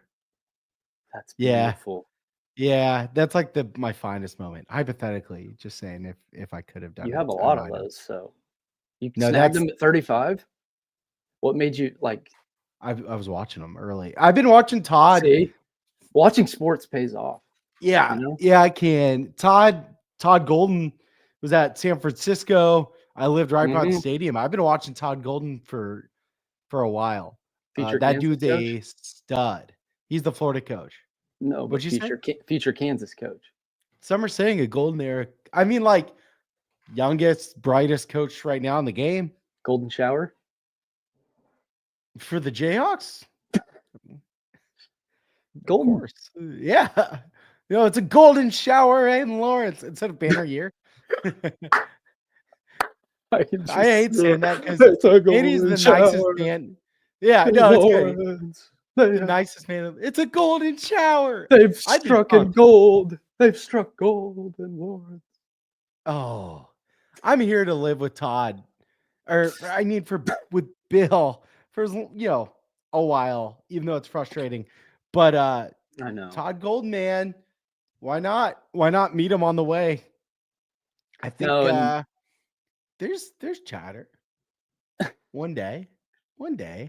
No, I'm with you. I wasn't on Florida as early as you were, but they have the pieces. Like they have a lead. Well, not as good value as you, but they have a lead guard that shit. He put on a crazy performance last year in the first round or whatever that was. Like both teams scored 100. Yeah. I forget who it was against with Walter Clayton, and then they got Elijah Martin, who played in the Final Four for FAU. Like they have the personnel, and they're really good defensively. So it's kind of scary to think about the future for Golden. He's not even 40 years old. Right. He's not. He's 39. Yeah. Isn't that crazy? I think we got Florida this year. I'm looking at Florida this year was some crazy number against the spread too. Like 28-5 or something. Isn't that crazy? Yeah. 26-8. They're 26-8 against the spread this year. That's unheard of. Todd, man. Todd. Yeah, so it's mostly been blowouts too. Like I feel like they're not even flirting with the spread. They're beating teams by 20. Yeah. I think they lost to Colorado last year. That's right. That was the 100-100 game. Their first round matchup, they opened at 25 and they're already up to like 28 right now. Todd. And they'll probably, because they're so good, they'll score 100 points and they'll probably hold whoever the fuck they're playing to Norfolk 60. Like, dude, their SEC's loaded, and they're scoring 100 like almost every night. Obviously, today Tennessee's different, but Florida's. I mean, yeah, it's just ridiculous. They play UConn, Oklahoma in the second round. That UConn obviously will get a lot of attention, right? Like because they're UConn. Florida might skull fuck them if they get a shot. I don't know. Like if UConn's going to try to run with them. I was actually going to talk about that game earlier because. What do you think? Well, just looking at KenPom, UConn's 35th overall, OU's 38th, and it's UConn's 3.5 point spread or 3.5 point favorite.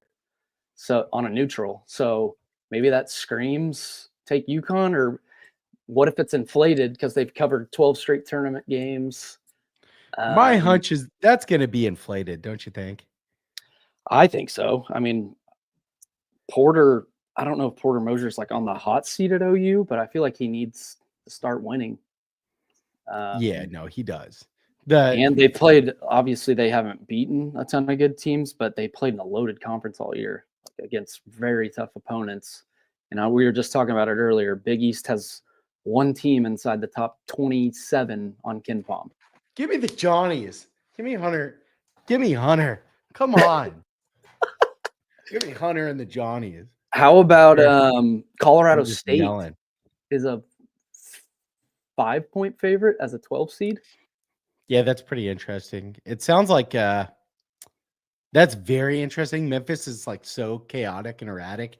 I think Tyrese Hunter's out for the year, dude. He's got a boot on. Like Colorado State, I guess their coach, what's his name? Medvedev, going to Minnesota, I think. Really? That's some chatter that their coach is out. I was gonna say that Clifford kid can play, dude. Dude, that's a wild spread, by the way. The 12 being favored. What? That's what. Yeah, we talked about that earlier too. It's like I think Lenardi did. I don't know if Palm or the other bracketologists did, but they were in the 8-9 game in like every region.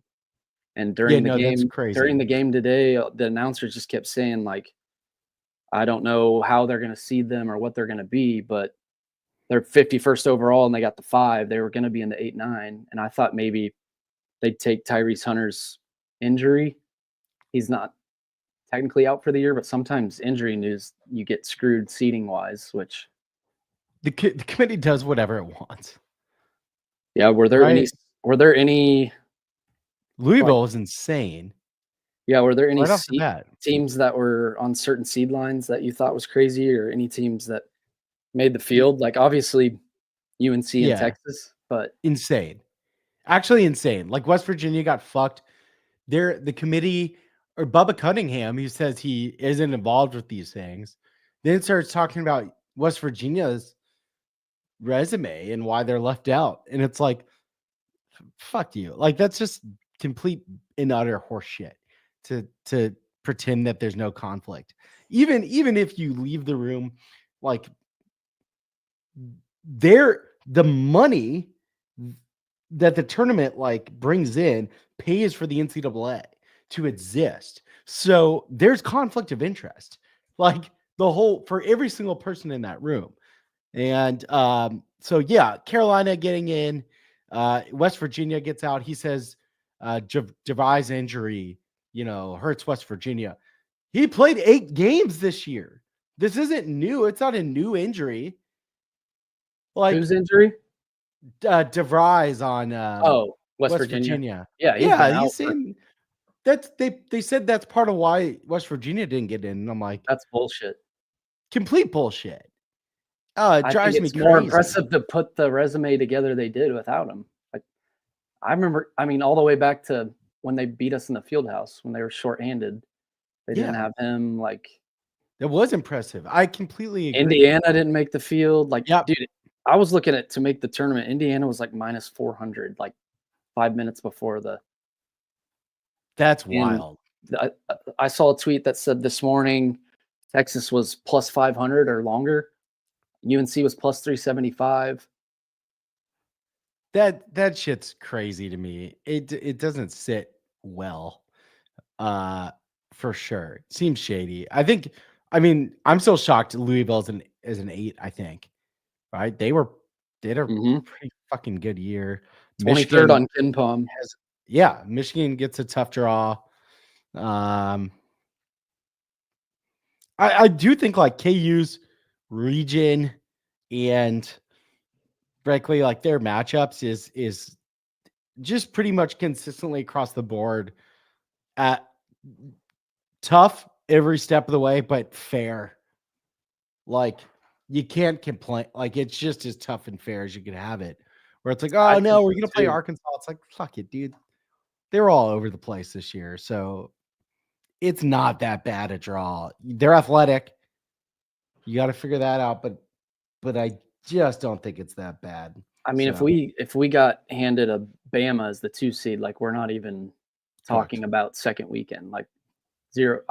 Obviously we're not going to win it all or anything like that, but hey, I at least feel something now, like Bama it is too athletic. They run like we couldn't.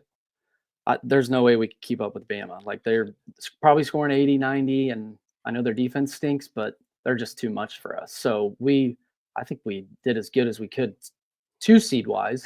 Obviously, I'm not just gifting us the Arkansas win, but I agree though. Like there's just like KU. I think so. Evan Maya has got, and actually I just put up a little article about this. I didn't send out the email. I'll send it out tomorrow morning, but it's on the website right now. Like KU versus St. John's. Evan Maya, who's a data scientist, predicts KU as a 3.5 point dog. Okay. Basically 38% win chance. I think it's about as good as KU is going to get there. 3.5 points is not bad at all. And then for the Sweet 16, so say KU does this, right? We're going to talk hypotheticals. Why not? 61.3 win probability versus Missouri somehow. Okay. I don't see that for the record. I think that's Missouri's athletic. Like that will cause issues, but they'll play better than they did. 70 versus Drake. 44.6 versus Texas Tech. So it's like And not. that's my thing with Tech too, is Darian Williams and McMillan just missed the other night. Like, I'm not saying they're done, but those are guys that have been hurt recently. And Williams was in a boot.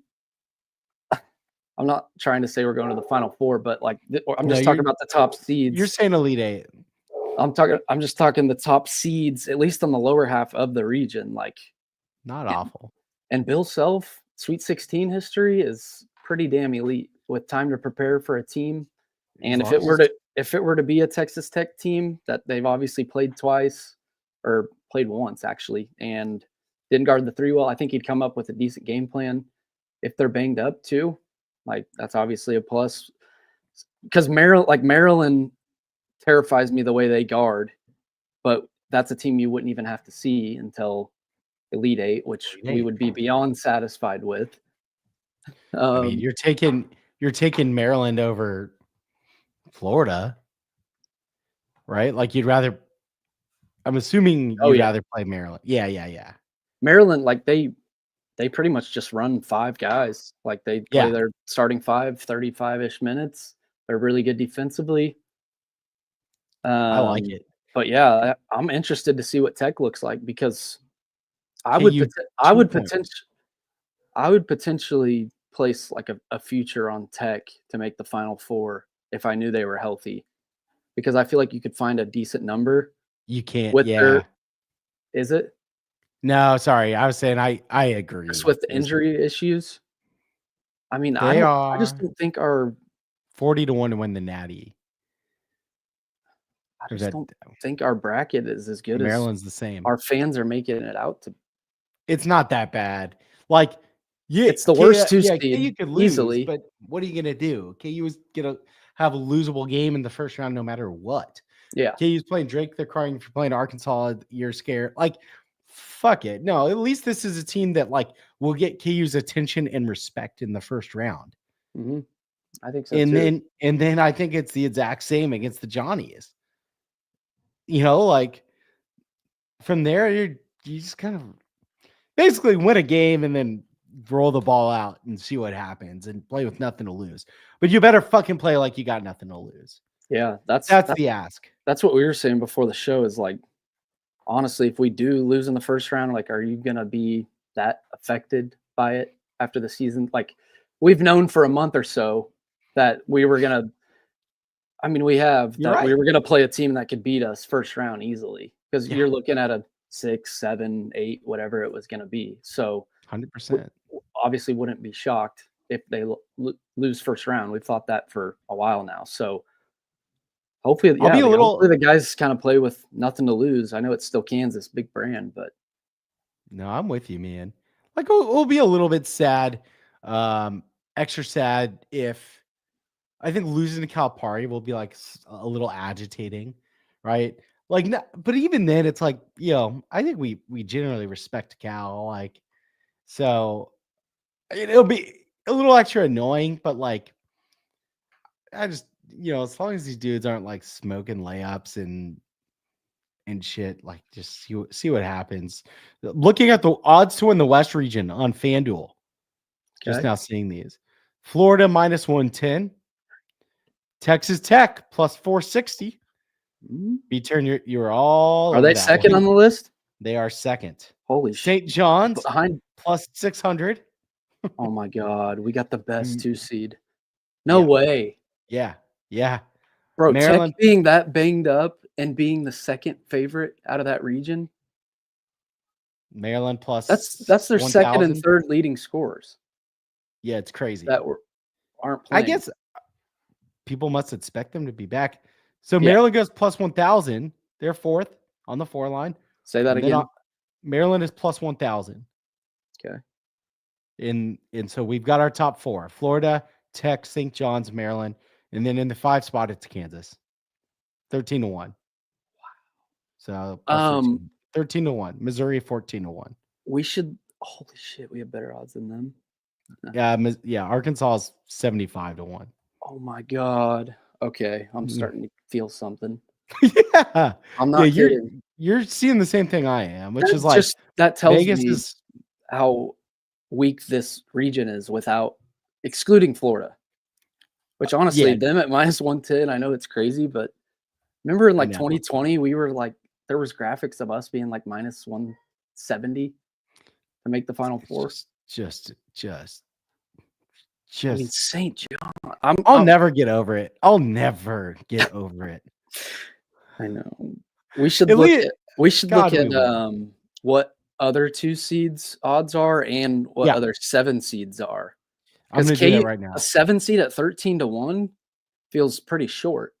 I would guess like Yeah, for sure. St. Mary's and UCLA, I bet are 20. 100%. Let's see here. Oh, we got Evan my probabilities too if you want to see them. It gives KU a 70% chance to get to the second round, 28 to get to the Sweet 16. 70? Also the 5th best odds on the website to make the Sweet 16. And then 14.9% to the Elite 8, 5th best odds. 5.8% to the Final Four, 5th best odds. 40% for Florida. So we'll look here. I can look at FanDuel if we want. So East region, Duke is -120. Bama's +410. So there's your 2 seed at +410. When Our John's 2 at seed 6 is to 1. 6-1. Yeah. The 7 in that bracket is what? St. Mary's. Mm-hmm. St. Mary's is 21-1. Kansas is 13-1. Not bad. Not too shabby. I could see. I wonder what Marquette is because I think they could actually do a little something. Let's go. That region's just open to me in the South because outside of Auburn, it is an interesting one. Yeah, you were quick on that. Auburn's +105. Sparty's +470. Again, better than KU's 2 seed, which is 6-1. Iowa State 5-1. A&M 12-1. Louisville 18-1. Woo! Marquette is 22-1. Jeez. Ole Miss 20-1. Again, so there's your 7 seed, 22-1. KU is 13-1. Midwest.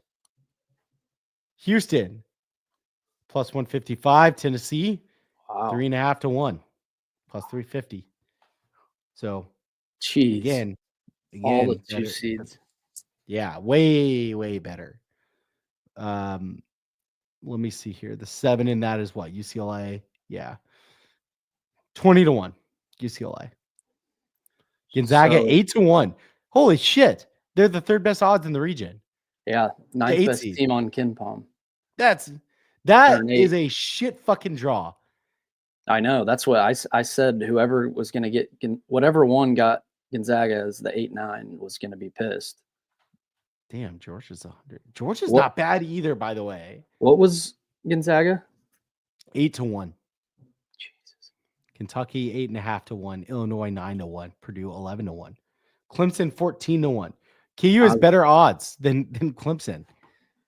I was gonna say we pretty much have identical odds as the 4 seed in the South, A&M.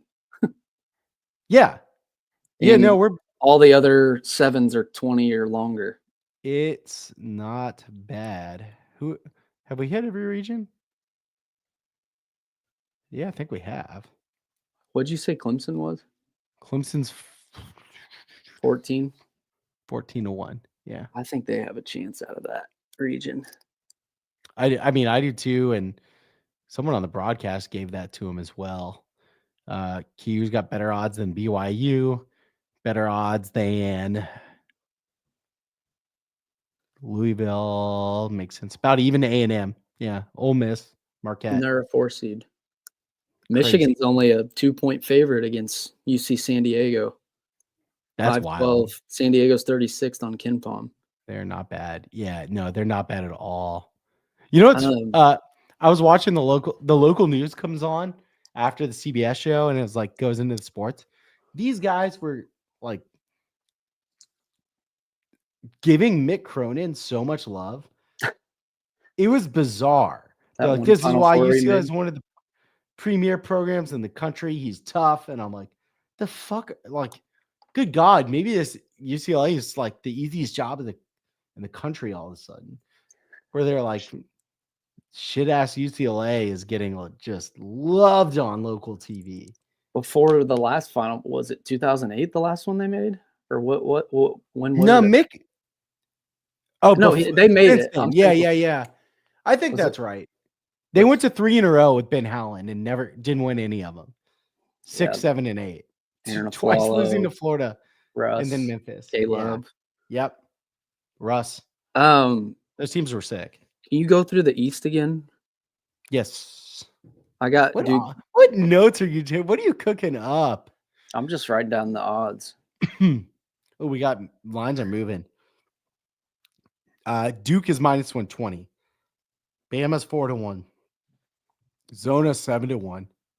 Bama ticked down, I think, from earlier. Wisconsin 10-1.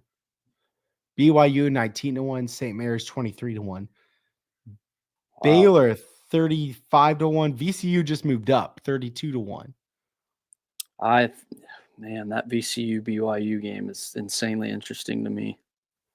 Yeah. I think VCU could abuse them defensively, but dude, VCU is sick. KU went down and is now went back up. So they're 14-1 now. And it looks like Texas Tech is up to 470. there's so just they nudged up Teeny from 5-1. There's no way St. John's makes it. The Big They East remain is awful, 6-1. dude. They could. They didn't play anyone. I mean, yeah, I'm not. Like the best teams they're playing are 9 seed Creighton, 7 seed Marquette. Who else is up there in the Big East? I don't think KU does great. UConn 8. Yeah, that's a good point. Like the Big East, they're down, and they had to really fight. Games, but Zuby, man, Zuby's fucking sick. He is. He's gonna eat. He's gonna eat. It'll be really interesting. I'm sure he's excited to go take it to, for him, it's going to be personal, right? It's going to be. I think so too, but I think we'll be all right. Me too. Well, I wanted to know how you felt about the Arkansas game. First off, we haven't really talked about it. Everyone's already talking about they're too athletic for us. KU is a better team than Arkansas. That's why they're favored, 4.5, 2-1 on the money line, or basically Arkansas is 2-1, I should say, basically. So, I don't think it's that bad. They don't shoot a lot of threes, right? For KU, it's like avoid long and athletic and shoot threes. Well, at least they don't shoot a lot of threes. They're pretty athletic. Look at their leading scorers too. John L. Davis is like 39% from the field. Same with Boogie. Like their field goal percentage, like overall, is less than 40%. And I think they're not a Thyro or whatever, their big man. It sounded like Cal said he's doubtful for the first game. Yeah, they're interesting. Which I don't know. They're not a good rebounding team either, by the way. That's great. Offensive, or at least they're not a great offensive rebounding team. So, like if KU can get a few extra possessions, like they're in really good shape. IDU is banged up, right? Yeah, that's what Cal said. Doubtful. He hasn't played in a while. Same with I think Boogie is going to play, but he hasn't played in a while. Like you would think some rust there. Right? I mean, not game action in weeks. You'd hope. Let's call it what it is. No offense to him. Seems like a nice young man. Yeah, I mean, out for weeks, coming back for NCAA tournament. Yeah. I'm sure he'll make shots, but they just have a bunch of volume shooters. Like John L. Davis will chuck. And it's March is matchup dependent. Obviously, for months, we've talked about if we can avoid playing a team that can shoot it from the perimeter and a team that is just insanely athletic and really good on the glass is what scares us. Right. Yeah, And I don't 100%. really think Arkansas is that. Like, They can go fast, but no, they're not that. They protect the rim really, really, really, really well. That's one thing that they do. They've got one of the best basically defenses at the rim, really high block percentage. Like, that'll fuck with KU, but don't shoot a ton of threes, like we said. They can get to the line, all right. They gotten beat at the line, but also they lost by 20 to South Carolina. yeah, they won some in games March. late in the season, but they've been playing NCAA tournament games like for a good amount A minute. now. Yeah. Like win and get in. So yes. maybe that's Yes. I guess that could be a negative for us. They've been in this mode, but I honestly, I think we're just as good as St. John's. No, I mean, And St. John's a little better, but not significantly better. Right? Like that. just And defensively, I think they're one. Yeah. They've been more stable. That's the other thing. Like, Their tempo's pretty crazy too, right? What are they? Tempo wise? St. John's. Mm-hmm. Or Arkansas. Arkansas goes fast. The Johnnies 49th. Yeah, so Pretty fast. They've struggled from three this year. Their defense has been really, really good. Really, really good. They forced some turnovers. That's where KU is going to have to figure their shit out, right? It's a high pressure team. They put stress on the ball. KU has senior been guards so erratic, and there have been games where they've taken care of the ball so well, and there are games where they're just unforced turnovers right and left, right? So it's like, if you can take care of the ball against St. John's, I really think you got a shot. It's not all that different than Arizona, dare I say? Go fast. Except Johns for or John's are a defensive team. They're both. Kind of. Yeah. I mean, I don't know. Like, take care of the ball, and I'm just all like right. St. John. They're fun to watch, and Patino, and they guard, but they don't have like an electric, explosive scorer. Like Louise is a good player, Richmond's pretty good, but they're not gonna like blow you away from like an athletic standpoint. Zuby's obviously good, but it's No, not the like, second round matchups as good as KU could have asked for. They could still get run, but they could get run by anyone in this tournament. They being KU. I look at like defensively, Arkansas. Let's see. 20 something. I'm just looking at like where they've struggled. Their post up defense is not interesting. Not been incredible. 20th on KenPom. 73rd offense. So we potentially could be playing round one, the 73rd best offense on KenPom, and round two, the 65th. I mean, that's the only, like, playing an explosive, quick offense that can just put up 80 or 90 a night is the biggest fear. But that's not what we at least in the first weekend. And obviously a team could go off, but these teams aren't. They've showed it all year. They're not explosive offensively. I'll say, so Arkansas, the best thing they do is transition offense, basically. They run it in the 89th percentile, like in frequency, and they're 95th in efficiency. They're really good. Arizona was kind of similar, numbers wise. So Arkansas can run. That's their strength. Scares me because we don't have a rim protector. That scares me too. And we're pretty slow and unathletic. So you got to take care of the ball, right? You got to. Senior guards. I mean, they're all seniors. Hunter's part of the whole turnover thing too. Hunter's been good lately, but he does the one-handed passes, and just late in games, our guards turn it over, but they're seniors. Like, this is This is kind of why Juan has Bill's trust, guy that dictates the pace of the game, takes care of the ball, gets them into their sets, and we've just stunk late in games. But we've shown we can beat some of the best teams in the country too. So it's like I don't know how to feel about this team because like Arizona just felt like a bad spot. So I'm not taking much from that game, and we were still in it, hitting threes, finally attempting them. But we beat Duke without Hunt. We had Houston. That game was over. Tech, we choked late. Michigan State is a 2 seed, as hot as anyone in the country. We beat them, controlled that game. Like we've shown we can beat some of the best teams in the country, but we've lost to some stinky teams. Also. Yeah. I think that's right. It's just like if they can stay composed against Arkansas, that let the erratic team be erratic, right? Like I also like that KU lost to those dudes a long time ago, right? Like that's going to get their attention. Arkansas wouldn't be scared of them anyway. We need revenge on Musselman. Fuck those guys. We're beating Arkansas.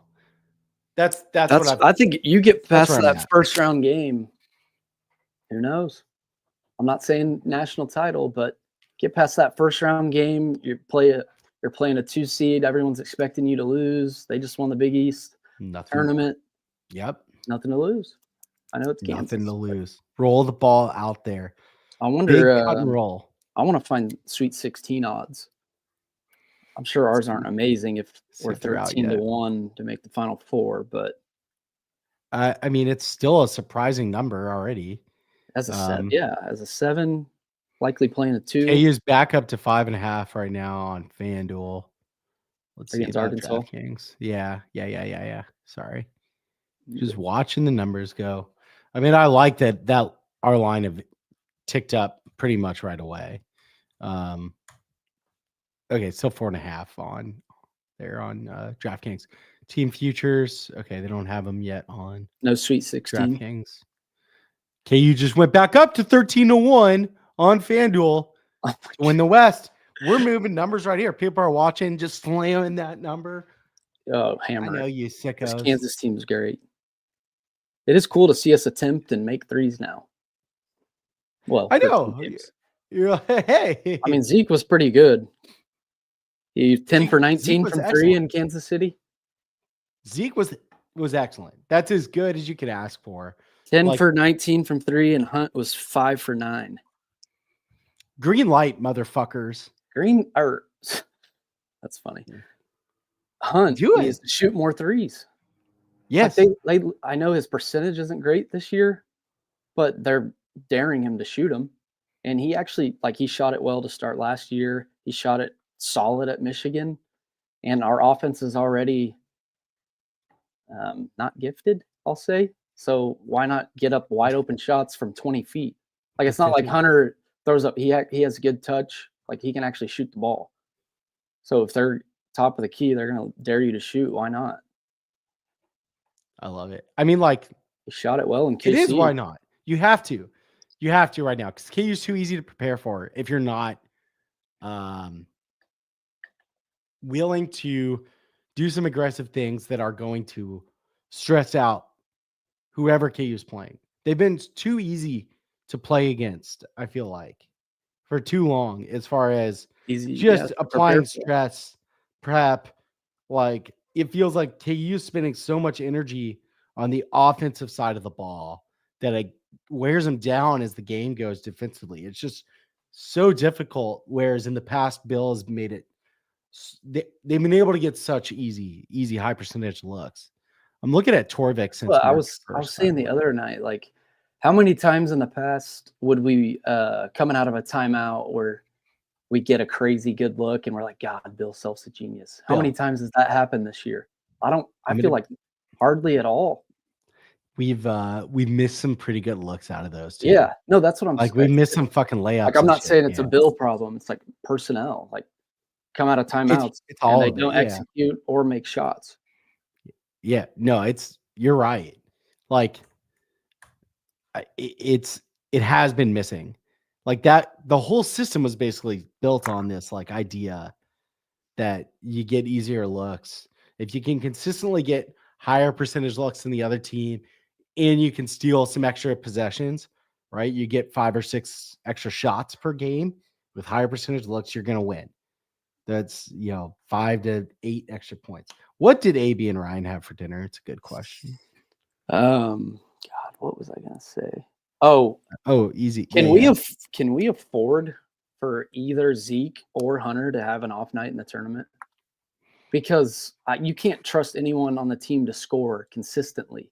I'm not saying they're not capable. I'm just saying no one else besides those two do it consistently, and that's why you were just talking about it. Like they're just an easy guard. You face guard Zeke, and you double Hunter in the post. Yep. So 100%. Because who do you trust, like as a third scorer? I guess is it got to be KJ? Like, is that who you would? I think it does have to be KJ. Who else? Like, who else would you trust? It has to be KJ. That's what I'm saying. Wild. Because I can't. Sorry, I'm sorry. Rylan made one shot in Kansas City. That dude plays his ass off. I know. Like KJ, I'm saying. Yeah. I respect him. Awesome I just think he is put in a bad position for his game, and it sucks. Like you feel for it. But yeah, it's probably got to be KJ. So that's fucking insane. So yeah, it's Hunter. I think is the dude you can't afford to have a really bad game, and for him, it doesn't need to be. You can't have like Arizona missing that many bunnies. Right, hit some threes well, that dude is got to be he has been getting his ass kicked down the stretch, and like is just getting triple team banged up. It's like, oh man, like he even in his bad games, I'm just like, I don't know. I feel like he's carrying some extra weight. I'm trying to think of like the ideal lineup because it's like, do you raise Diggy's minutes a little bit? I know Diggy depends on the night. Yeah. It depends on the night with him, but he'll come in and fire. He'll make a couple. I think you can survive a bad Zeke night because Rylan, Juan, Diggy, AJ. That's the thing with Rylan. Like, how do we feel about Rylan right now? Because he made one shot in Kansas City, scored 2 points total, hasn't shot it well all year, doesn't really finish around the rim. I mean, you obviously. He's bad around the rim. Actually, I was just looking at this. At the rim, he is in the bottom 4 percentile in conference games, 33%. Like if we have Rylan cooking right now, I think I would actually feel. The weird thing, I think Rylan will be third scorer outside of Zeke and Hunt, just take the pressure off them and not get as much attention as they do. It's like, why would you not? How do you not double Hunter in the post? Like, you're insane not to make KU's guards double knock down jumpers. Yeah, Zeke can, 100%. But the others haven't consistently whatsoever. Let's see. Rylan's numbers the last few games are wild. He's started 2 games. Big 20% from 3 in the last 5 games. I mean, he didn't make one in Kansas City. 21% from 2. Holy shit! Shitting me, dude. Hold on, I gotta see. Let's break this down. Oh no! The one shot he made in KC was like an 18-footer. So around the rim, he might be 0%. Okay, so yeah, last 5 games, he has taken 34 shots total. 7, how many do you think he's made?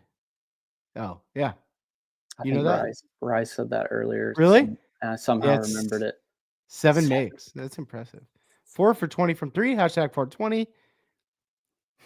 20%. It's he gets open looks too. The last 10 games. He's been bad, guys. He's been really bad. And defensively, his on-off numbers are crazy bad. I feel bad. I just. So who do you play? Like, who do you play over him if he's still struggling? That's the problem. No, I think the one good thing about Rylan is that I think he will continue to. I think he can flip it. I don't know where like Zeke, you're kind of like, If he's cold, he's going to stay cold. If he's hot, he can stay hot. I think Ryland can just miss 6, 7, 8, 9, 10 in a row, and he'll still shoot a clutch 3 and not be scared. Yeah, he's not afraid to fire. I don't think he's afraid. So, like, that is the one good my hope with Ryland is that, like, I think he can flip it right on. Defensively in conference play, we've been way worse with him on the court than off. We're just so scary to me because we're so capable of scoring like 50 points in a game and just getting bounced. And it's tough when way we've seen it before. Obviously, right? we won a natty, but every tournament exit for a long time now has been blowouts. It's These guys, yep, they struggle. This group struggles when things aren't going their way. I know. That's why maybe Would that's you- what I was saying. Win round one, maybe build some confidence and play with a who gives a fuck. No one believes in us. Oh, we've got tip times. Oh, These came out like an hour ago. okay. It looks like, if this is correct, we are. Let me make sure I'm right. Yeah, it looks like it. 6:10 Central on Thursday. Here, I can. Let me take a picture here. We can look at. We get to we can watch look- ball all day until Hawks. Do you prefer the I- morning? Do you No. which slate do you prefer? Afternoon. Fuck Thursday morning because Thursday morning's awful. we were talking about that. Like if we lost Thursday morning, Yeah, you're the just rest of the day and next day, obviously you'll watch, but you'll just be in a shit mood. you're just furious. Just furious. Nothing matters. Who's calling our game too? We got Lapis, Evan Washburn, Andrew Kettleton. I don't know those guys. Oh, I can't fucking show it. All right. So in the morning slate, you got Creighton, Louisville, High Point, Purdue, Sneaky, Montana, Wisconsin. And then you go SIU, Edwardsville, St. Francis, Alabama State versus Auburn, McNeese, Clemson at 2:15, VCU, BYU at 3:05. Okay, that's a pretty slatey slate. Georgia, Gonzaga at 3:35. Then there's a break, and you get into Wofford, Tennessee, Arkansas, Kansas, Yale, Texas A&M, Drake, Missouri. Yale, what's that? That's a fun slate too. What's the Yale yeah, spread? that's a great question. Because I think they're definitely live to win that game. A&M's offense can be so gross. Would you rather? Yale's a 7.5 point dog, but plus 255 on the money line, so it's a little short on the money line, maybe. Yale, they beat Auburn last year, and I'm seeing the same most of thing those you guys are. are back. Shit, we're back down to 14-1 to win our region. Fuck, It's over. it's done. Hey, what would you rather get blown out or lose by like 5? Blowout, always. I hate they just hurt way more. If it just happens Yeah. early, You know what? I can deal think with it. Because It we've always had enough- sucks, but like Gonzaga last year tied at half, but once they started pulling away and you see it coming, you're like, yep. you can accept your fate. But like Michigan in 2013, kill me. I'm serious. That's like That was life bad. changing for me. Yeah. Yeah. I don't know. Like,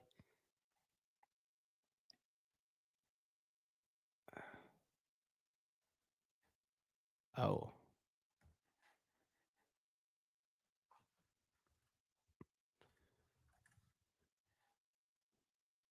I don't know. Like, I guess I'm saying, I think because of the history of blowouts, I'd rather see them go down playing well. I think I Yeah. could this year. This year, I think I could stomach it because I'm going to get so furious if they get blown out and end up like being more negative than I'd prefer to be right now. And like just like I'm going to sit there stewing. Whereas like I just kind of want to see them fight, which is crazy. This I is know, different yeah. than we're used to. It's true. We should maybe get a pod going this week with Schwert. That'd be awesome. Let's or do it. just us, but I'm gonna go eat. I feel like shit. Let's I do haven't it. It's dinner time. much today. Eat my Hey, stomach. thanks for having me on, bro. Of course. So eat your stomach. Should we both? We got a call right now. Win this KU. How far did the Jayhawks go? God, I want to be a homer so bad. Okay, so it's Because sorry. like, Just go. Yeah. as flawed as I think St. John's is offensively, I think they could really bully us on defense, Me too. and which would be in a scenario where they don't have to score that many points. Like they could win an ugly 60 game in the 60s or whatever. I think Patino would probably have a good game plan for a team that doesn't have that many scorers. Zuby, what do you know about these guys? Don't guard KJ. I'll just say we lose second round to the Johnnies, but I really think we can make the second weekend. Like, if he gets a pretty, I'm not high on this KU team, so I feel like I'd admit it if I didn't think we could. But I actually think they can make the second weekend. And who knows if you do? Who knows who the hell you'd be playing in the Sweet 16? It's a pretty good draw. I think it's the best you can ask for. Yep. Basically, that's St. John's. As a 7. It's as good as you can ask for as a 7. I'm with you that I just think if the over-under is 1.5, you probably take the under. 1.5 wins. Yeah. So I would say that as well. I do think it's just not that bad. And I have late breaking news. Kansas is now back up to 13-1 to make the Final Four. Okay, I'm back in. Vegas loves us. Elite 8 Jayhawks. I think they could. As long as Florida doesn't get there. Well, that's who you assume they'd play. Florida's sick, man. Yes, they are. I don't see who. Maybe Maryland can. Maryland can hang, but I don't see anyone else. It's just how they at least up top. Get tight. See what happens when they get tight. Yep. Yeah, tournament's crazy. All right, get some dinner. All right, brother. Thank you. Appreciate you, man. Thanks for having me on. You guys rock.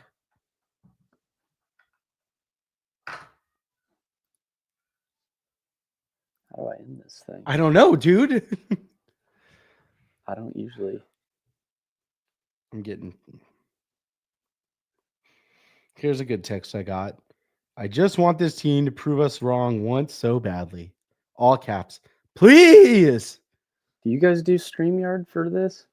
Yeah. Normally in the top right, there's an end, but I don't think. Maybe we just both click leave studio.